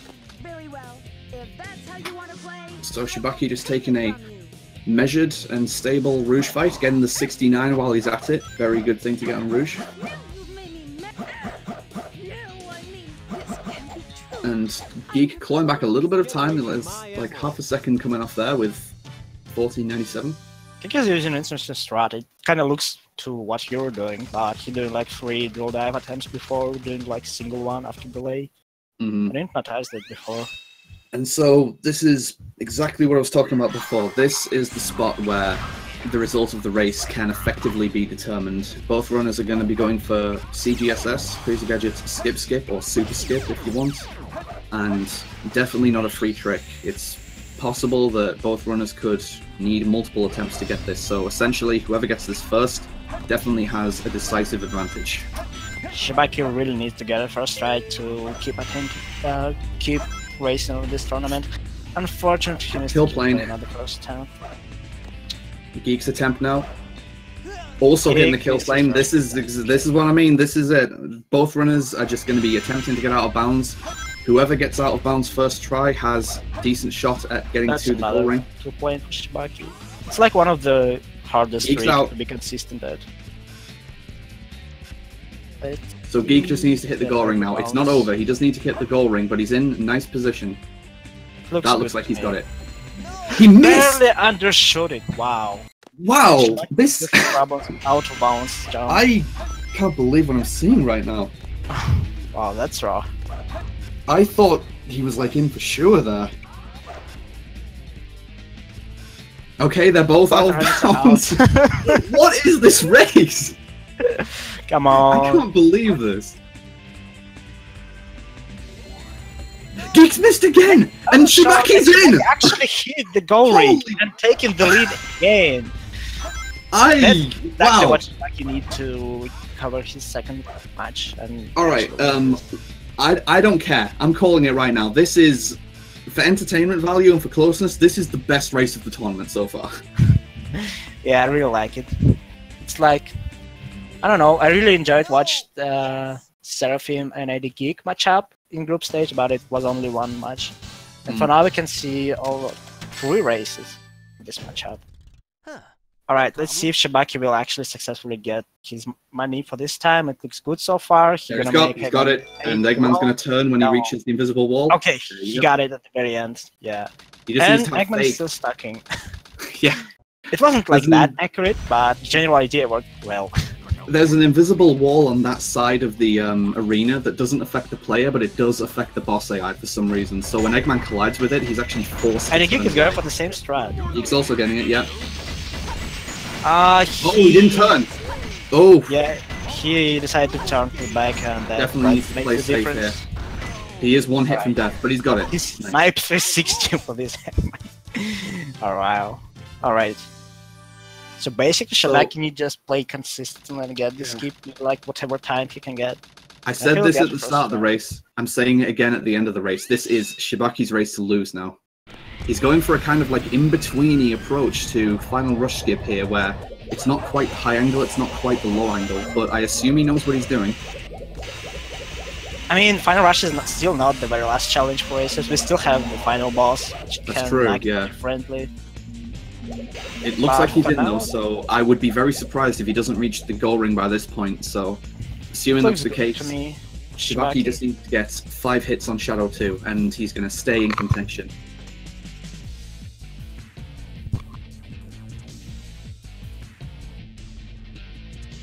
Wow, aside for that, for Crazy Gadget, Skip, this pace for both racers looks really insane. Yeah. Shibakee's a little low, but he's still hopefully going to be high enough. It's You need just to I'm turn not sure. right now. Does he know that he can pause On. to? Okay, I don't know. He's going to need to clip through the invisible wall. It's is. dangerous, but he managed to get. Okay. That was very close. I don't know whether he knows about using a pause hover to augment his height a little bit. Our He cover can- frame is gonna work when you're bouncing here. Draco? Hmm? Do you think past hover strat's gonna work when you're bouncing? for this I one? don't know, really. Yeah, I'm not sure. It's definitely possible with Bounceless, though. So here we go. Shibakee is potentially just 10 seconds away from the end of the run. If he gets a good shadow fight, he just needs 5 hits. There's 2, Good. 2 hits. 3. This is got super clean. Third one. Fourth. That looks perfect. And there we go. Nice. Shibakee has brought Wow, it what a back. comeback. 1-1. 22. We are going to a decider, and I am not going to have any time to prepare for my race. Wow.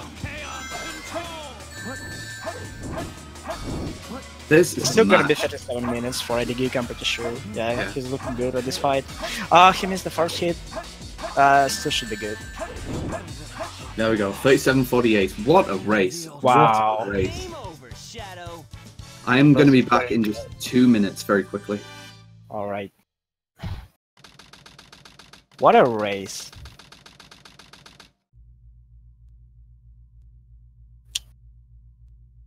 Yeah, as Draco said, Crazy Guy skip is probably one of the Sonic, most major I did factors it. to decide who's gonna take this game, because they essentially started the stage at the same pace. Awesome job, Tails. Sonic! No 53, too bad. I mean, we got 22 seconds followed by 44 centiseconds on Shibakee's side. Does it count as 33 in average?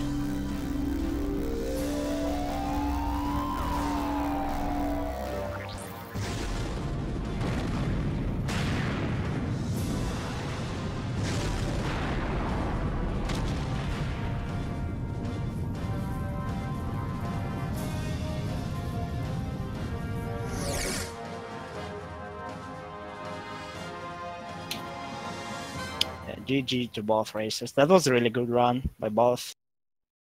Congrats on Shibakee to come back, but it's only half for done. He needs to win another match to still continue playing on this tournament. And Geek need to get another well-executed run.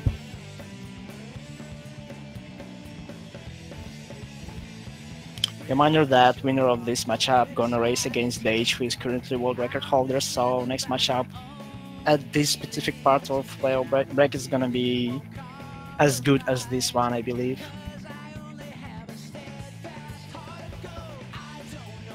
And I'm not sure who's gonna actually win. Where is our 33? Well, they have, again, average 33, 4 seconds and 30 seconds on Shibakee's side. Does it count?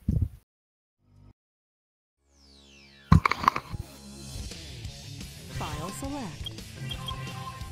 File select. Okay, I am back. Welcome. Page select. We've been talking about your I 33 am prediction. ready. We're talking about what now, sorry? Your 33 prediction. Does it count? I never said such a thing. That's a lie. I mean, does it count if Shibakee got 22 seconds and 44 centiseconds as 33 in average? I mean, he won. That's what a 33 means. It means winning. Okay. Obviously doesn't mean 33 minutes run. Precisely. I mean, if you really want, take your time for prepare. I think you can just try to find somebody else, maybe. No, it's fine. I will be All totally right. fine. I'm just increasing the drama and the intrigue. I'll be perfectly fine. No! One thing that I've tried to make sure of in this tournament is that I'm outside of like needing a couple of minutes to just warm up on something like CGSS. I want to be ready to just start going cold at any time and not worry about how I'm going to perform. Like, I feel ready to go at any time. No problem. Yeah, it looks like you have slightly over 2 hours, and this last race is gonna be like 15 minutes from now at worst case, I believe. Nah, they're going to have a dead tie and they're going to need to have another race to decide it. Options. Dude, I wanna have a dead tie. File select. Like, really, what actually would happen if racers will have like 1 major tier timer without like 20 seconds, and both runners will get essentially the same time? Yeah. 33 class to round 3, I agree.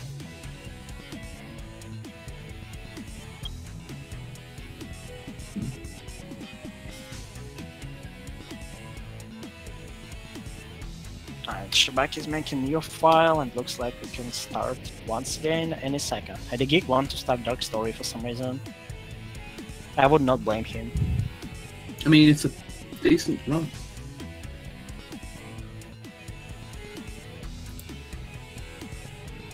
He probably need to reset his timer, because we already have an accident before when one of racers forgot to actually reset his timer before actual race, and they Yeah, that had has to happened reset before. to escape.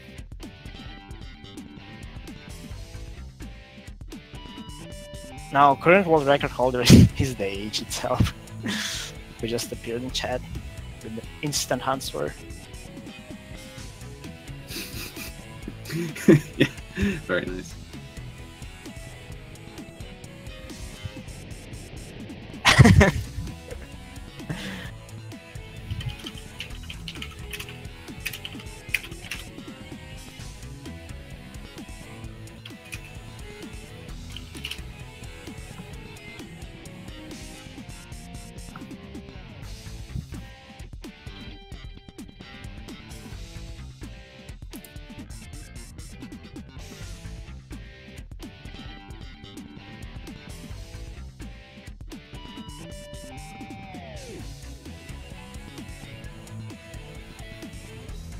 It looks like Geek actually remember about resetting his timer.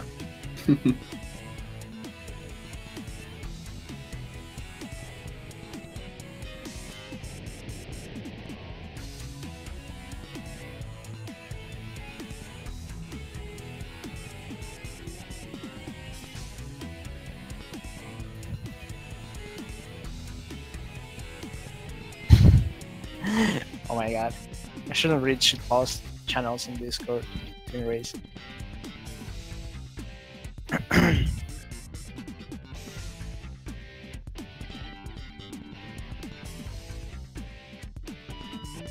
we go. Time is ready.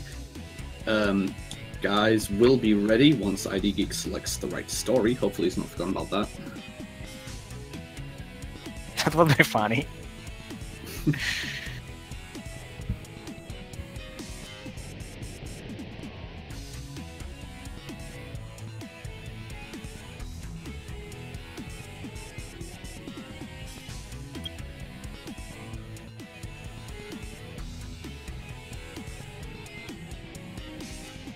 Yeah, it looks like there is a possibility that we will probably have Dark Story tournament. It's gonna be hosted by Speed Gaming, but it's gonna be kinda later. It's going to be after SGDQ, we've been told. So yeah, we will able to finish this tournament first. Excellent timing for a speed gaming tournament for SA2 after an event where there is no SA2 run. That's we a are beginning shame. the last race.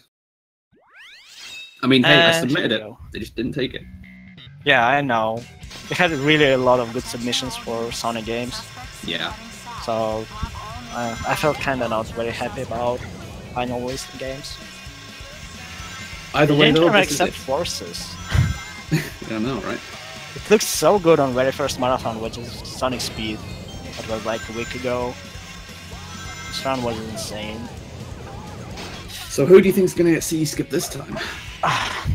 I totally believe that Shibakee will get it eventually. Not sure how fast. Oh, you mean like if he keeps going for it? I suppose, yeah. Whether he Yeah. gets it first try, though, that definitely remains to be seen. I'm sure Geek's going to really want it this time.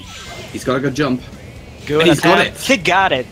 Wow. Very Alright. good job on the Geek. He got a bad cam, but I think he knows the way how to fix it. Come on, Shibakee. Looks good. And he's got it as well. Yeah, this consistency. This is a high-level race, and he's got bad cam again because of this setup, but I'm pretty sure he'll just go back up to reset it. This is strangely one of those weird cases where normally you wouldn't want to land on the rail because it sends you all the way back up, but if you're going back up to reset bad camera, that's very favourable for that to happen. Yeah, looks like that. So I think he got little advantage because he got the skip first try. Hmm. And well, that's kind of interesting thing about Shibakee's gameplay. He just counted on this too hard, but he got it fairly often. Let's see.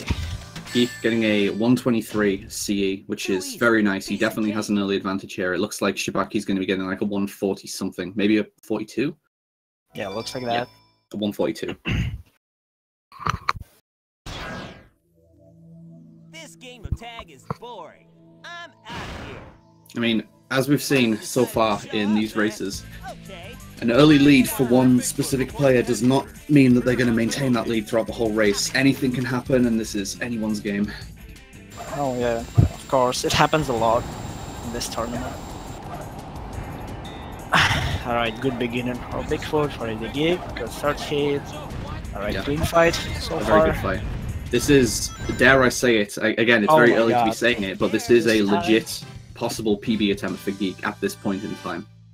Definitely depends on the RNG and how everything else goes, but this start so far has been exemplary. Like, this isn't just a good race start, this is legitimately a good run so far. Checking for free pieces, but doesn't seem to have anything.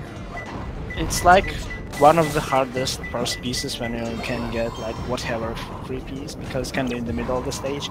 A bird box. Oh, Ooh. I'm pretty sure it's left one because I think Geek checked it properly at the beginning. Yeah. Yeah, it was left one, so you're not really able to check it this one early. And Shibakee is getting... He's doing Oh. some free piece checks himself. Actually, quite good layout for the Geek. Like he need to come back to the beginning and then come back to the middle of the stage, but first and third pieces were really close to the middle of the stage in general. What was second piece? Swirling Oh, container? Yeah, this is perfect. looks Yeah. like that. Oh, I don't like this piece. Yeah, this piece used to No. spawn really bad layout, so first and second pieces together. So, oh, is this going around the wind tunnel like Storm Zone? I'm not sure. Oh no, It it's is. just It's where wind is no, generated. it's static piece. Yeah. Okay, that's a bit preferable. The one that's moving is like it's horrible to get quickly, especially in a race. Oh, the geek started to move to the left side way too early, but he still got sub 13. Okay. Hmm. Oh, geek doesn't have C skip in his PB. I Well then, totally PB forgot pace. about it. Well then, yeah, it's clearly PB based right now then. Yeah, there is Shibakee on left screen who is playing from Japan right now. And yeah, he's definitely Japanese. Yeah, seen him at a Japanese event. It's real. RTA in Japan was really entertaining.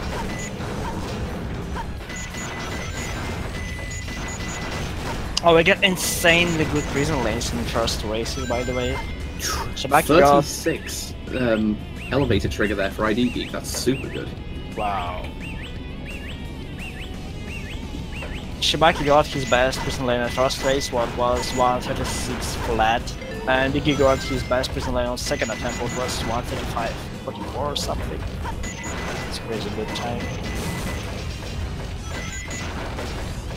Yeah, so far Geek's just having a really, really nice prison lane.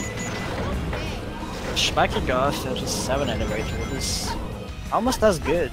Yeah, What still Geek? not bad by any stretch. That's still really good.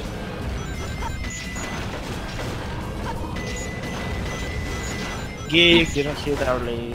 Yeah, This- that early so- shot is difficult to get. There's a specific method that I use for it, but it's always a bit touch and go.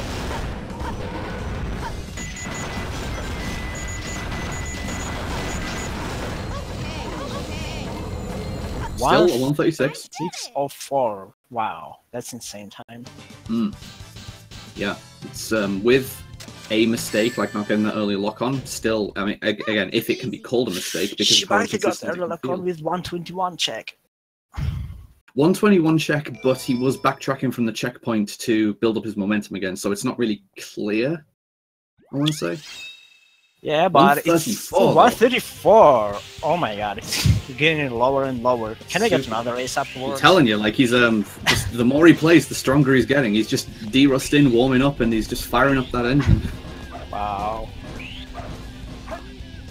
It potentially can be the best prison laner of this tournament. I'm not sure. Possibly, yeah.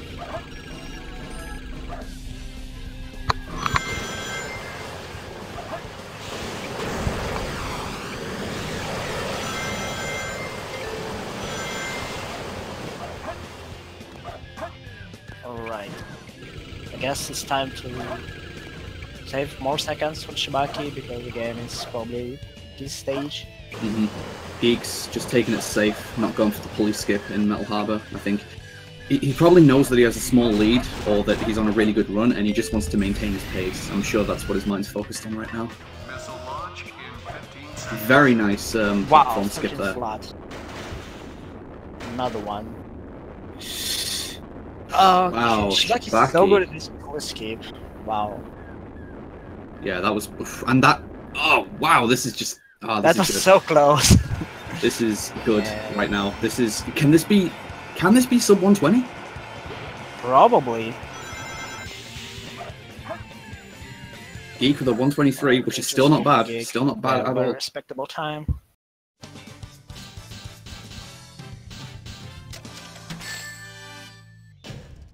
Barely made it. I don't think sub 120. Maybe. Gonna be close. Yeah, it was close Very indeed. close. 120.50. That was a super, super good Metal Harbor. So far, so good. Wow. Hey, that's That blue hedgehog. of all These places. guys are killing me. My heart's not going to take all this. I think you're the This is best just such a So high level race. Wow. You're comparing Yeah. yourself to me? This race could be a final race, like again. Did you eat those words? And Geek, I believe, is probably going to go for the Shadow IL hit again.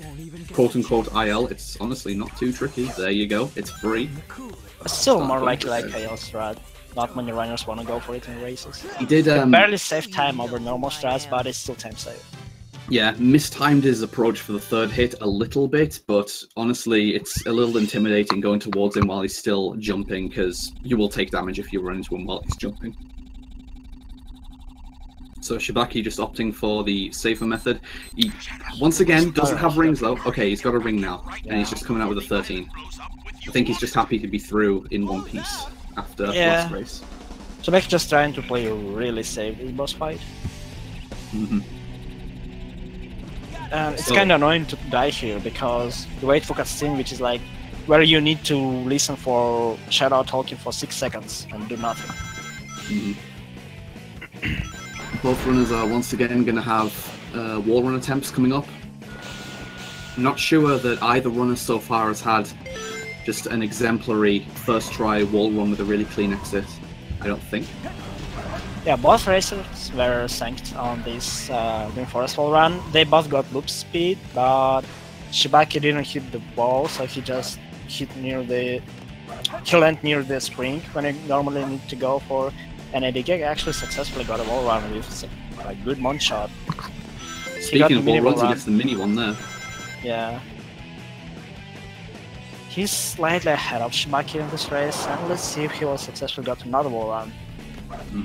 Shibakee coming up on his first loop skip as well. He's definitely on PB pace right now. Definitely, yeah. So he's very far on the wall, so... It still should work. Moonshot? Yeah. It looks pretty good. There we go, nice. Good job on Geek on finishing this. Wow. He is...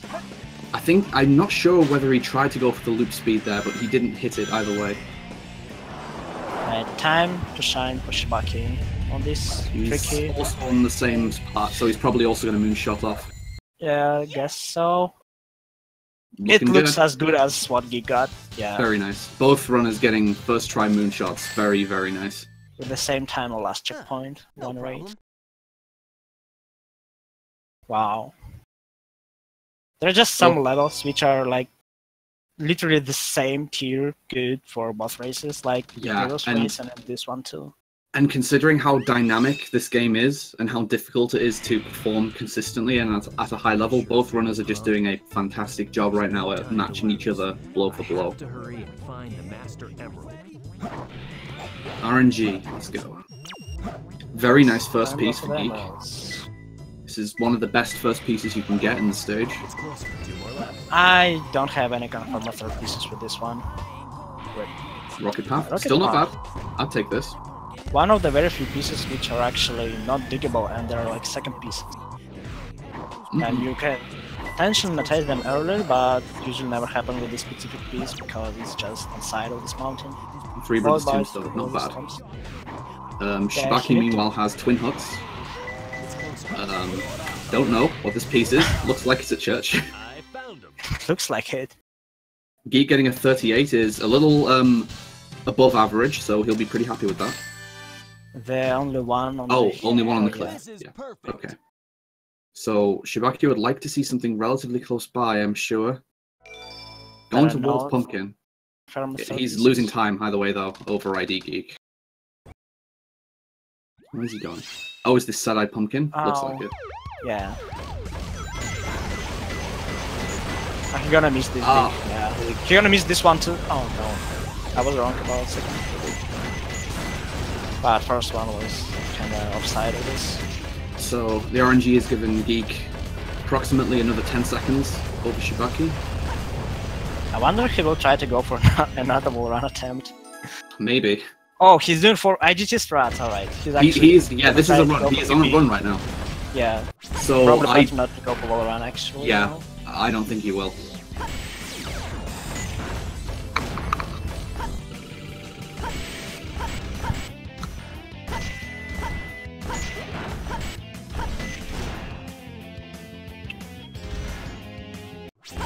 Shibakee bumping a little there, but pause jump. Got it. being that it's the very start of the stage, it doesn't really matter that Shibakee took a bonk there, as it doesn't really affect how the cycles themselves go. He is going for wall running in. Oh, nice attack. Geek, But geek. he punched the enemy, and it kind of gonna cost him sometimes. So I'm not sure if zero cycle is still doable. He needs to I don't really know. quick movement since now. The rest will need to be perfect if he wants to get zero cycle. That may be a little too much time loss on the box break, but he's He going for wants it. to do early jump. He can do it. Yep, he's still got it. Nice. Nice, good job. Very on nice. Geek.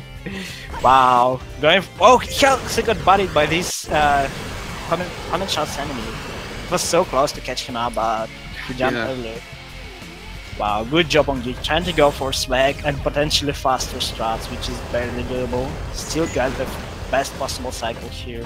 And he went for IGT strats as well, because it potentially can be another PB for him. Shibakee's also going to be going for the zero cycle. He's waiting a little longer on that jump, but he's still He's looks more like he's in safe, ample I'd say, time to yeah. make it. About the same. Nice. And Like, another once zero again. cycle by both races. Both runners Dude, just this continuing race- to match each other, blow for blow. Ugh. This race is so good. It's too much. I can't take it. This channel needs to be marked for mature audiences. Oh That was a man. little tough. Alright. Geek really need to get good RNG for this one if he still want to get Shibakee to- almost died there, actually. Wow. On the And- tilting floors, he like slid down to the left. You can just clip through the left side of the ledge like that. I remember that happens at least with Geek, and probably with Yeah. me too. Geek definitely knows how to at least avoid that. I didn't expect the I inside. don't see anything on my screen. No, I don't see anything. Then I- He's got a yellow But first piece though, That, so it's Oh. below. So it's steel skull beam. it's behind the beam. And again, I'm not That's entirely power. sure why he's checking for that second piece when he can't have it with that first piece. Geek, he misread the radar. Alright, he's fine. Or wait, can he? Well, this is his radar already. Yeah. I okay. mean, you can get Guardian on the switch, but I'm not sure if you can get front pieces. You probably can get, what's this, like, the piece inside the far barrel.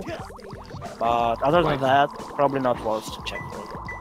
he did the him monitor clip Very- as well. Yeah, very good execution for Geek. Unfortunately, he kinda messed up the execution for last piece grab, but he got the bottom trick, which was a hit monitor flip out. Mm-hmm. Shibakee took a restart here. Fairly He's good. getting in an advantage. oven. This is Probably ghost room for his second piece. Either ghost room or the top Maybe room. Ghost Room or top, yeah. Where's he going? Wait, Oh, we were he's- wrong!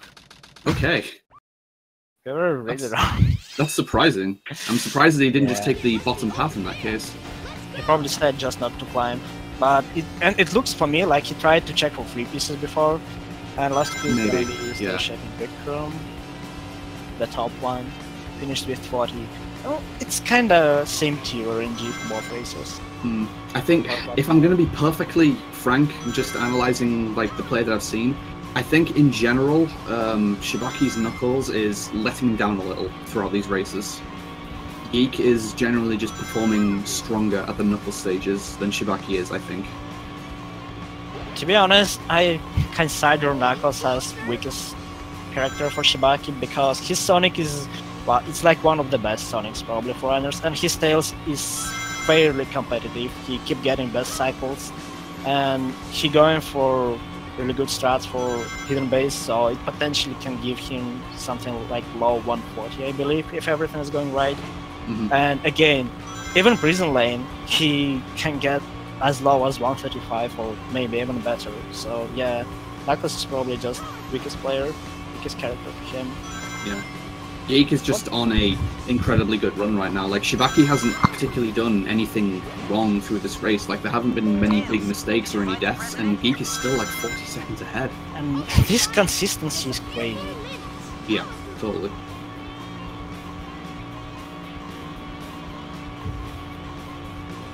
Like so far, this can potentially go on to be the best run of the tournament so far. Yeah, can be. And time switch with both racers is getting really challenging for all other racers, even on a top tier. So it's really cool to watch. He's just continuing to use wall bounces as well to try and maintain his speed. He does collide with that red car though, so that will cost him a little bit. and he doesn't even have the boost until he reaches the balloon here, so I think he'll be a little disappointed at that lap 3.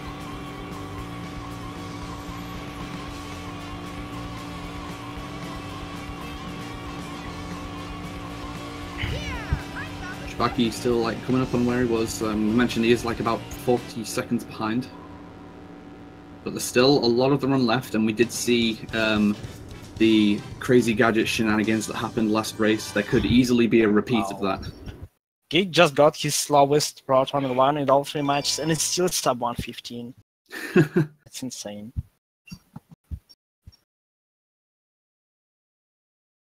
Looks like decent Route 101 on Shibakee's side as well.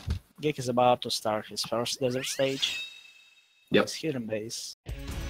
Most difficult stages in the game right here for pure execution. Tails' Hidden Base, Sonic's Pyramid Cave, and Knuckles' Death Chamber. All of them are very intense. I'm sure Geek will once again be going for the pole hop, especially on the pace where he wants to save time. Let's see if he will. He's got it. Get this. Very nice. Oh, it looks very good. Yeah, he probably This one gonna just finish it. continues to go in. Holy crap. Oh wow, yeah. He done it perfectly. Yeah, it's exemplary. I thought that he was actually in danger of hitting a wall that was going to drag him down because he was so far right when he was flying out of bounds, but thankfully he's still in good pace. Yeah, good job on Geek. There's very little but important time save. Because if you die here, well, that's quite costly. Gets a very nice hover jump to make that gap as well, Yeah. so 49 Looks very checkpoint? good. No, 50 checkpoints. Still good. Still good. So close. Shibakee keep going for GC skip. What is probably more common strat for this Just stage? about made it, nice. He got dragged down very slightly, but it wasn't a severe enough mistake to cost the skip. And I noticed this skip as costly as dying on pole jump as well. 108 so checkpoints in Hidden Base. That is phenomenal. Wow. What a performance. Yeah, this is really good right now. Shibakee still doesn't like an idea to pause jump here, so you need to go for backup strat again and again, but slightly slower. And IDGeek successfully hit first. Yeah, a very slight hiccup there, but he's still looking at getting a 142 Oh here, it looks my like. god. This is insane. Yep. mate. High 142, very, very good. I've only gotten times like that like a couple of times myself. I never got times like this. That was easy. If the end had been like perfect, that could have maybe been a 140.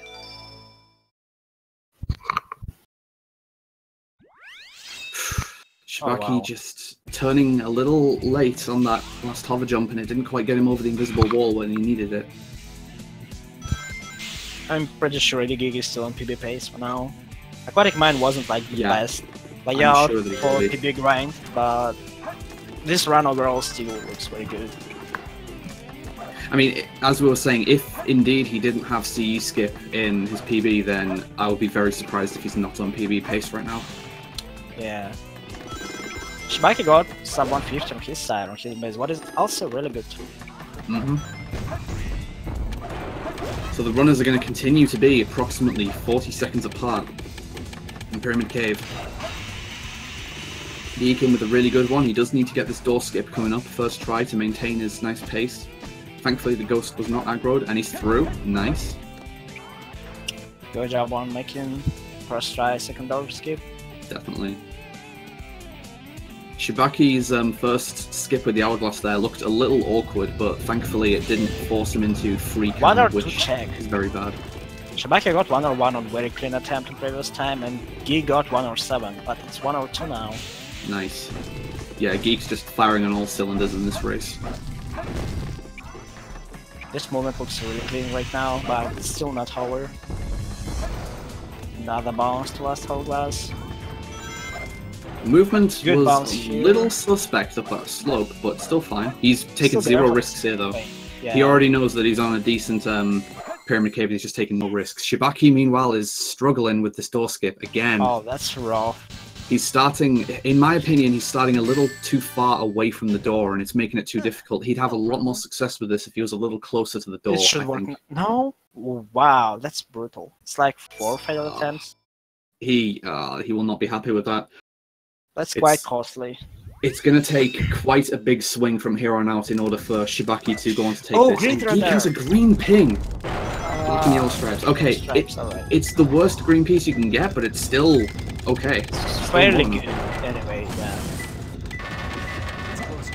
It also likes to get a give you boost, really then- bad layout, but to give you early piece grab. Fire Dance is Okay. quite okay. He's going through normally. He's not taking booty clip for this. Which- It would be around the same actually, I believe. You think? Be same tier movement, yeah. We'll see. I'm If not he sure. gets a blue last piece, then this is legitimately very good. Oh, Shibakee got not that clean Pyramid Cave actually. Oh, Oh, that's exactly what I said. yeah. Geek's luck ran out. Like this layout, this first piece likes to spawn really terrible layouts in general, but it gives you access to early grab for first piece. He does get And merry-go-round he on the rolled respawn. merry-go-round, what is Yeah. a lot better option, yeah. God, that I felt really bad as soon as I saw that Oh Gorilla's no, chase, he though. missed this pillar grab. Alright. Nice just backup, though. this. Shibakee's taking more Shibakee restarts as resetting. well. There seems to be a lot of pieces that he doesn't want to run with in Death Chamber, and if I'm Looks honest, like I don't really agree with this He even choice. reset E on 1. Yeah, I That's- don't agree with this gameplay choice. The more pieces that you're going to reset for in Death Chamber, the less likely you are to actually get an attempt going, and I think it's hurting him more than it's helping him. A ghost? He's going for upgradeless path for first piece, which is gonna be somewhere in blue room. Middle of the red eyes. Yeah. Tried It's to kinda spiral weird up for it. Yeah, I can get it with Prolab because Prolab hitbox is huge, but he's... He has a Oh, respawn. the placement is going to be shining. That's actually a very cool piece because you need to go here anyway for a play. I think that's the first time I've ever seen that. Someone get that piece as a ping and then get the upgrade and then dig it up. I've Yeah, never that- seen that. That's the only case why you can't skip this upgrade. So I guess if you're doing low percent attempt, you need to reset this piece. That's a good one. Alright. So Shibakee is out of Death Chamber himself, while Geek has just finished King Boom Boo. They are like a level apart right now. As I mentioned, it's going to need a very big swing in order for the results to be in the favor of Shibakee. Well, okay. Geek is actually struggling with his bounces so far, so he needs to just calm down and remember his fundamentals. No, I didn't actually read the hint for Shibakee, I just noticed the early pink, because if you spawn in red room and you need to get your second piece, and it being green for like few frames, it's the only one spot. Yes, that's right. Oh, Geek is not having a good egg goal. He's Ballerina triggered the is spinning not cycle. fun. So, I don't know. If Geek was on PB pace before, I'm really not sure about it now. I don't know how his egg Definitely golem was in medium PB, time. I but am this pretty is sure a he's bad medium egg golem. Bad golem. And it's also dangerous for race for now. Yes, because that's true. both racers got insanely good at golem previous time. What was 32 and 33? He's even missing the arm hit. This is... Oh, wow. Oh no! Come on, That- Geek. Just calm down. Yeah, just finish it safely. Remember the fundamentals. There you go. Alright. So he really won't be Finish the happy with golem. that, and this is an opportunity for Shibakee to pull back some of that time. Shibakee can save potentially over 30 Up to seconds if his egg golem is seconds, perfect. If not more, yeah. And Shibakee is quite good at this boss fight. Let's see how this attempt will go. Okay, failed finished first the attempt. We still have lives with resets, so that's good. After a bunch of resets on this chamber. He's gonna get hit by the arm. Yep.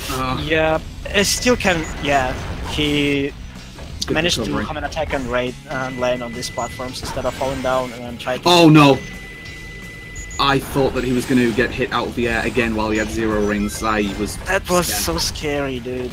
This is. It still looks better than IDGeek's golem, but it's Yes. also not the best possible golem you can get. He is Alright, saving let's some do time it. as long as he gets this last hit. There we go. Nice. He's Yeah. still saving some time. Like 20 seconds, slightly less than that.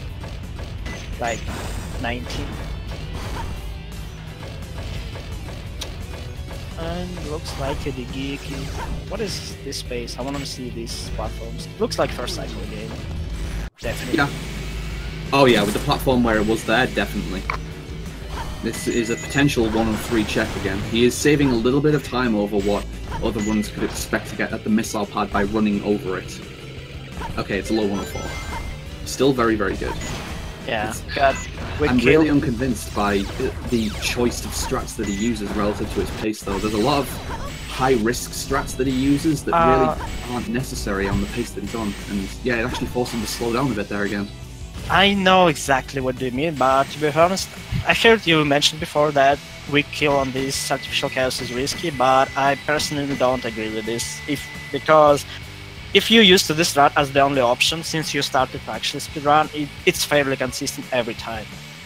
Yeah, I suppose. It's just that, you know, running up and punching him in the face is also very consistent. And I don't even know how to do it because I just used to it so early, and well, I don't remember when I missed it last time, so I would not consider this strat particularly risky. Yeah, it's at the end of the day, it's still a case of whatever the runner is comfortable with. I'm just skeptical myself. 2-1. Very Case low. in point, Shibakee makes a bit of a mistake there with it, and with a 105 checkpoint, it is not necessary for getting the cycle, so he's barely getting the cycle now. Nice. Yeah, Yeah, just you got the barely. cycle, that's important. And another... he- oh is my that- god, this clip he- is so hot. Did he get Spicy. 3 setup-less clip-outs in this? Oh my god. What a Hot madman. and Does spicy setup. he know something we don't? Does he have a method or a setup? Just probably, you know, like everything what Darko know about this method and just keep going for it correctly. And keep getting it. Geek's got a very nice first piece. Disgustingly average piece. It's pretty good though. I don't think it's average. I think I'd be happy with this. It's close. I mean, I misspell it. I mean, like, not average, but common would be more accurate word. Followed by a second piece, which could be as good or bad, depending on a third piece. Okay. That's This is- okay. Yeah, Could be this a is lot okay. worse. He could have Not the- possibly seen this as a free piece, but he definitely wouldn't have been checking for it. No, not from here. Yeah, Just- the draw it was way distance. too far. Yeah. It's close. Yeah. A 41 is still very respectable, though. So, okay, this is really crunch time. Geek, so far in this game set, let's be honest, he's been struggling with CGSS, with the consistency in his form. If he needs any time to be able to get it quickly, he needs to get it quickly now. Otherwise, his lead is going to disappear very fast. I mean, on practice, after the last race, he actually got the first try, so he just needs to calm down and, like... Yeah, I hope that he does get it quickly and that he just manages to remain calm, but he needs to perform now. Shibakee got fairly good first piece near the rocket piece to the top of the arc. This Followed looks like by Twin Stars, though, which is not a great second Yeah. piece. It He needs to might get work. something like something on the bottom. Powerless by itself, but it looks like he doesn't have something like that. Yeah, there are like a couple of options, like 3 actually options, which might work on the bottom, but it's not the case now. He's going to jump from the star by the looks of it. Oh, circle rotating beacon? Yeah, that... Oh, no, in between oh, the two. wow, I don't like this piece. No, that piece is not very easy to grab. It's It's always so a guessing hard to game have of what fast. piece he's got. It's like, oh, he's got this piece. No, it's this piece. Damn. No, it's actually this one. Yeah. Yeah, well, we basically have only radar cues to realize which pieces Shibakee got before he actually collect them. So here we go. ID Geek really needs to get this. Starting Crazy got it at sub 33 minutes is kinda good sign. Shibakee still needs to beat Rush first, and IDGeek is about to hit checkpoint, and for his first attempt for Crazy got a skip. Hopefully he'll get it first try. I'm keeping my eyes on his timer to see if he's got out of bounds. Okay. 10th one, failed. I'm not Geek sure got about this. PP, but he's definitely able to win this race. and He's he losing just time needs on to- his splits. His splits have turned red. He's out second try, Alright, though. he got it. Try. Shibakee finished quick kill with the Rush He needs to successfully. hit the goal ring. It wouldn't be the first time that we've seen him miss the goal ring here. Kinda. And he's in. No, right in the middle going. Perfect. Yeah, right in the Good center of it. second Very try. nice. So, Shibakee This is is- like a minute behind at this point. something like that, No yeah. problem. This is really all on Geek to lose at this point. He would need to make big mistakes in Eggman 2, Final Rush, and Shadow at this point, and I don't trust him to make those mistakes. IDGeek still can PB if he'll go for faster far. I would not recommend to do this at this particular race, to be honest. I wouldn't say after that failed CGSS attempt either. I wouldn't be confident about even that. He successfully got the strat, which I really like to do. Shibakee's also struggling with CGSS though. Alright, maybe in that case, I know that Geek is crazy. He can go for it, but I don't think he know faster far, like, general, how to go for it, because I personally don't, for example. Just never worked.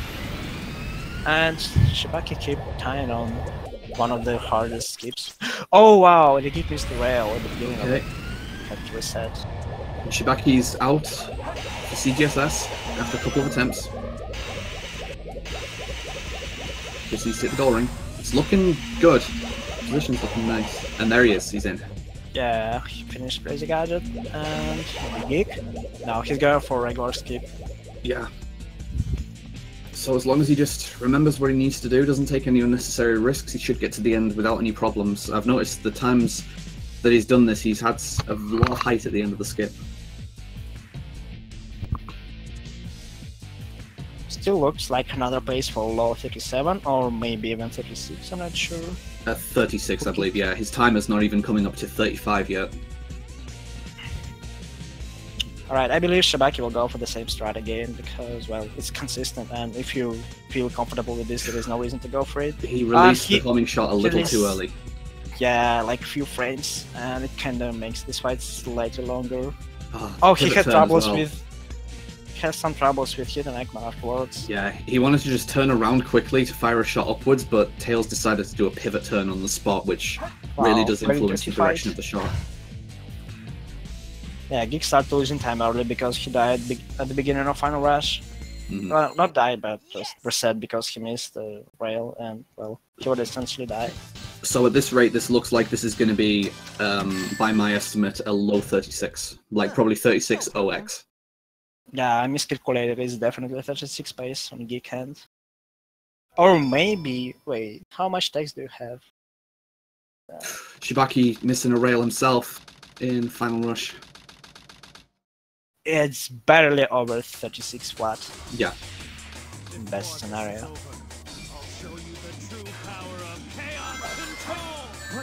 The first hit. So, two Second. hits. Phone's falling, but that's fine. As long as he remains in control. Shadow trying to fake him out a bit. And there it is. Geek has finished this out with a 36.04. Wow. What a time. That is an incredibly strong finish. Wow. Good game, Geek. What a run. I agree, it's like one of the best, if not the best race so far in this tournament. I had a 36.01, but I don't remember how many mistakes I made. Yeah, you got some stupid times on your last race, like 36 or 1 and 36 or 6 or something like that. Oh, 08 I think it was, yeah. And you didn't even get C-skip on second run, so it was crazy. Yeah, that was an insane run, Geek. Wow. Congrats to Geek for passing this round, and well, we will see the matchup between him and Dage. I'm going to update the bracket. Shibakee got sub 120 with regular FR skip. Wow. That's insane time. And in about an hour and a half, I believe, it's going to be me versus Buffalo Prime, and that is going to be over on Speed Gaming 6 by the look of it. Rough channel. Alright, Shibakee is still on pace to finish this run in sub 38. What is another respectable time? He got, like, his slowest run was 38.18 at the beginning, and it still was very challenging. Yeah, he still played well. Definitely, congrats to Shibakee Good for fight on Shadow. quality of his runs. 37.50, very nice. Wow. Great run by Shibakee, but Geek made everything he was able to do to win those races. Yeah. And final time was wow. That run really just came down to Geek just had the race run of his life, really. So are we going to be interviewing Geek at this point? I don't know. I don't know what our time is like because, I mean, this, given that this went to 3 games, I don't really know how much time we have or if there's something else scheduled on this channel. I don't know, but I got a thing saying to come in here. Yo, So, there he is.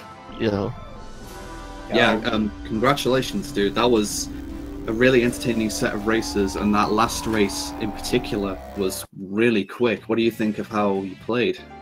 I think for the most part I played pretty well. I was disappointed with Egg Golem, but that's Egg Golem. And let's see where else. I was really worried on Mission Street because I tried going for the wall run, but I kind of clipped into the side guardrail, and I thought that I was going to die. So I ended up pausing there for a while, trying to figure out how to not die. Let's see, Aquatic Mine didn't go very well. But the only thing that I really didn't like out of any of these races is that I didn't get Crazy Gadget first try at all. So that's something for me to work on. Yeah, you struggled on Crazy Gadget skip on second race for a while, and you started the stage literally same time. That was crazy. Definitely, the big question that I have is, now that that run is over, that matchup is over rather, your next race is against Dage. How do you feel about going up against Dage next? I think if I can pull a low 36 or high 35 every race, I'll be happy. Even if I don't beat Dage, but I think if I can do that, I stand a chance. Just based on consistency. Yeah, sounds fair. Yeah, I believe it's gonna be a close matchup as well. Mm-hmm. At least as close as this one. Shibakee, do you have anything you'd like to say?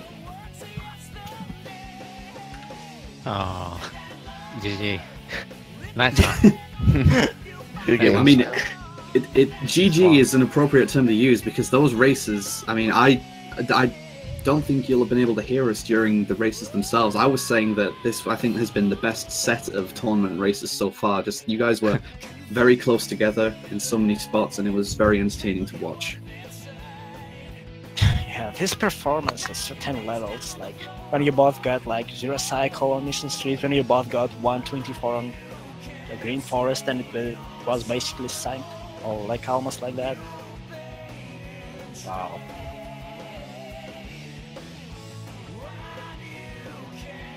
Can you imagine if somebody would get 37-50 and actually lose a race? I know, right? Wow. Yeah. We are reaching like high level play at this point in the tournament. I mean, this is like top 16, top 8 level, so you would expect there to be really good results. But yeah, like you're saying, the thought of getting 37s and it just being not good enough, it's just a high level that we're playing at now. Yeah, that's kind of the goal for the end bracket. Mm-hmm. Oh man. Yeah, I don't know if you guys have any closing remarks you'd like to share with us, any thoughts or feelings? One thing I guess one other thing that I felt kind of bad about was on the second race, I saw I got a high piece on Church, so I tried to dig on bottom Church somewhere. Yeah, I And- noticed that. And I'm only angry because I got really good RNG. That could have been like another 32. Do you like particularly remember this like third piece with this first piece? Because No, I didn't I find anything, just- I just chose that one out of the blue. I just saw decided a to high play Big Church. Brain. Yeah. I just wanted it to happen. It would be so hype if you actually get it. Yeah. But no, I lost like at least 15 seconds because of it. Yeah, it's like not the best spot to come back to a normal road afterwards. Yeah. like back bottom side of mountain.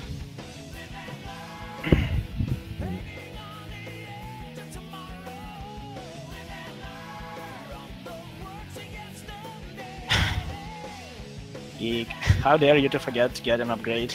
Yeah, I've actually never been in that situation before. Well, I guess I have before, but I've never like successfully gotten pieces and then had to like. And I thought about it afterwards. I didn't have to get the upgrade, but like, yeah, you have so many different options. You could go without rerolling last piece, doing the monitor clip from Blue Hallway, and actually get it. You were able to actually skip the upgrade entirely, but with like again with booty clip or something like that.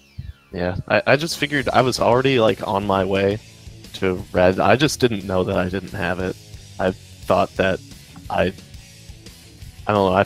I guess getting the free piece really threw me off. So I didn't even think to get it. I just thought I'm gonna grab it, then I'm gonna go towards the first piece with booty clip, not thinking to like go back and grab upgrade. Yeah, it's hard to figure out if you didn't really have experience with this specific situation before. Well, now you have.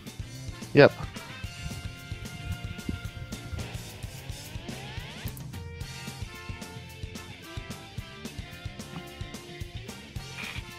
I think that is probably going to be about it for us then for this race.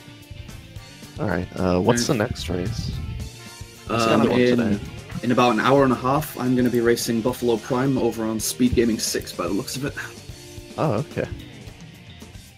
So I've got a bit of time to get ready for that. I might get a bite to eat, practice some CGSS myself, and then who knows? Maybe I could be getting a 35. Yo, let's see What's it, man. about 34? I mean, that's unlikely, but we'll see. I don't know. Yeah, thank you guys very much for putting that on. That was a lot of fun, and I think everyone really enjoyed watching that. No yeah, problem. I'm glad I catch this race live. Yeah, it was really fun.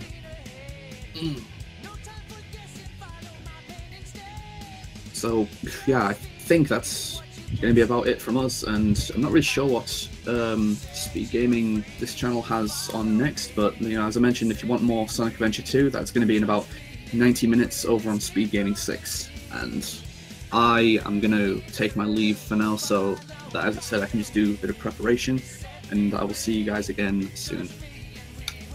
All right. Alright, good luck with your race, Draco. Thank you very much, and thank you again to you guys, and I'll see you all later. All right. See ya. Later.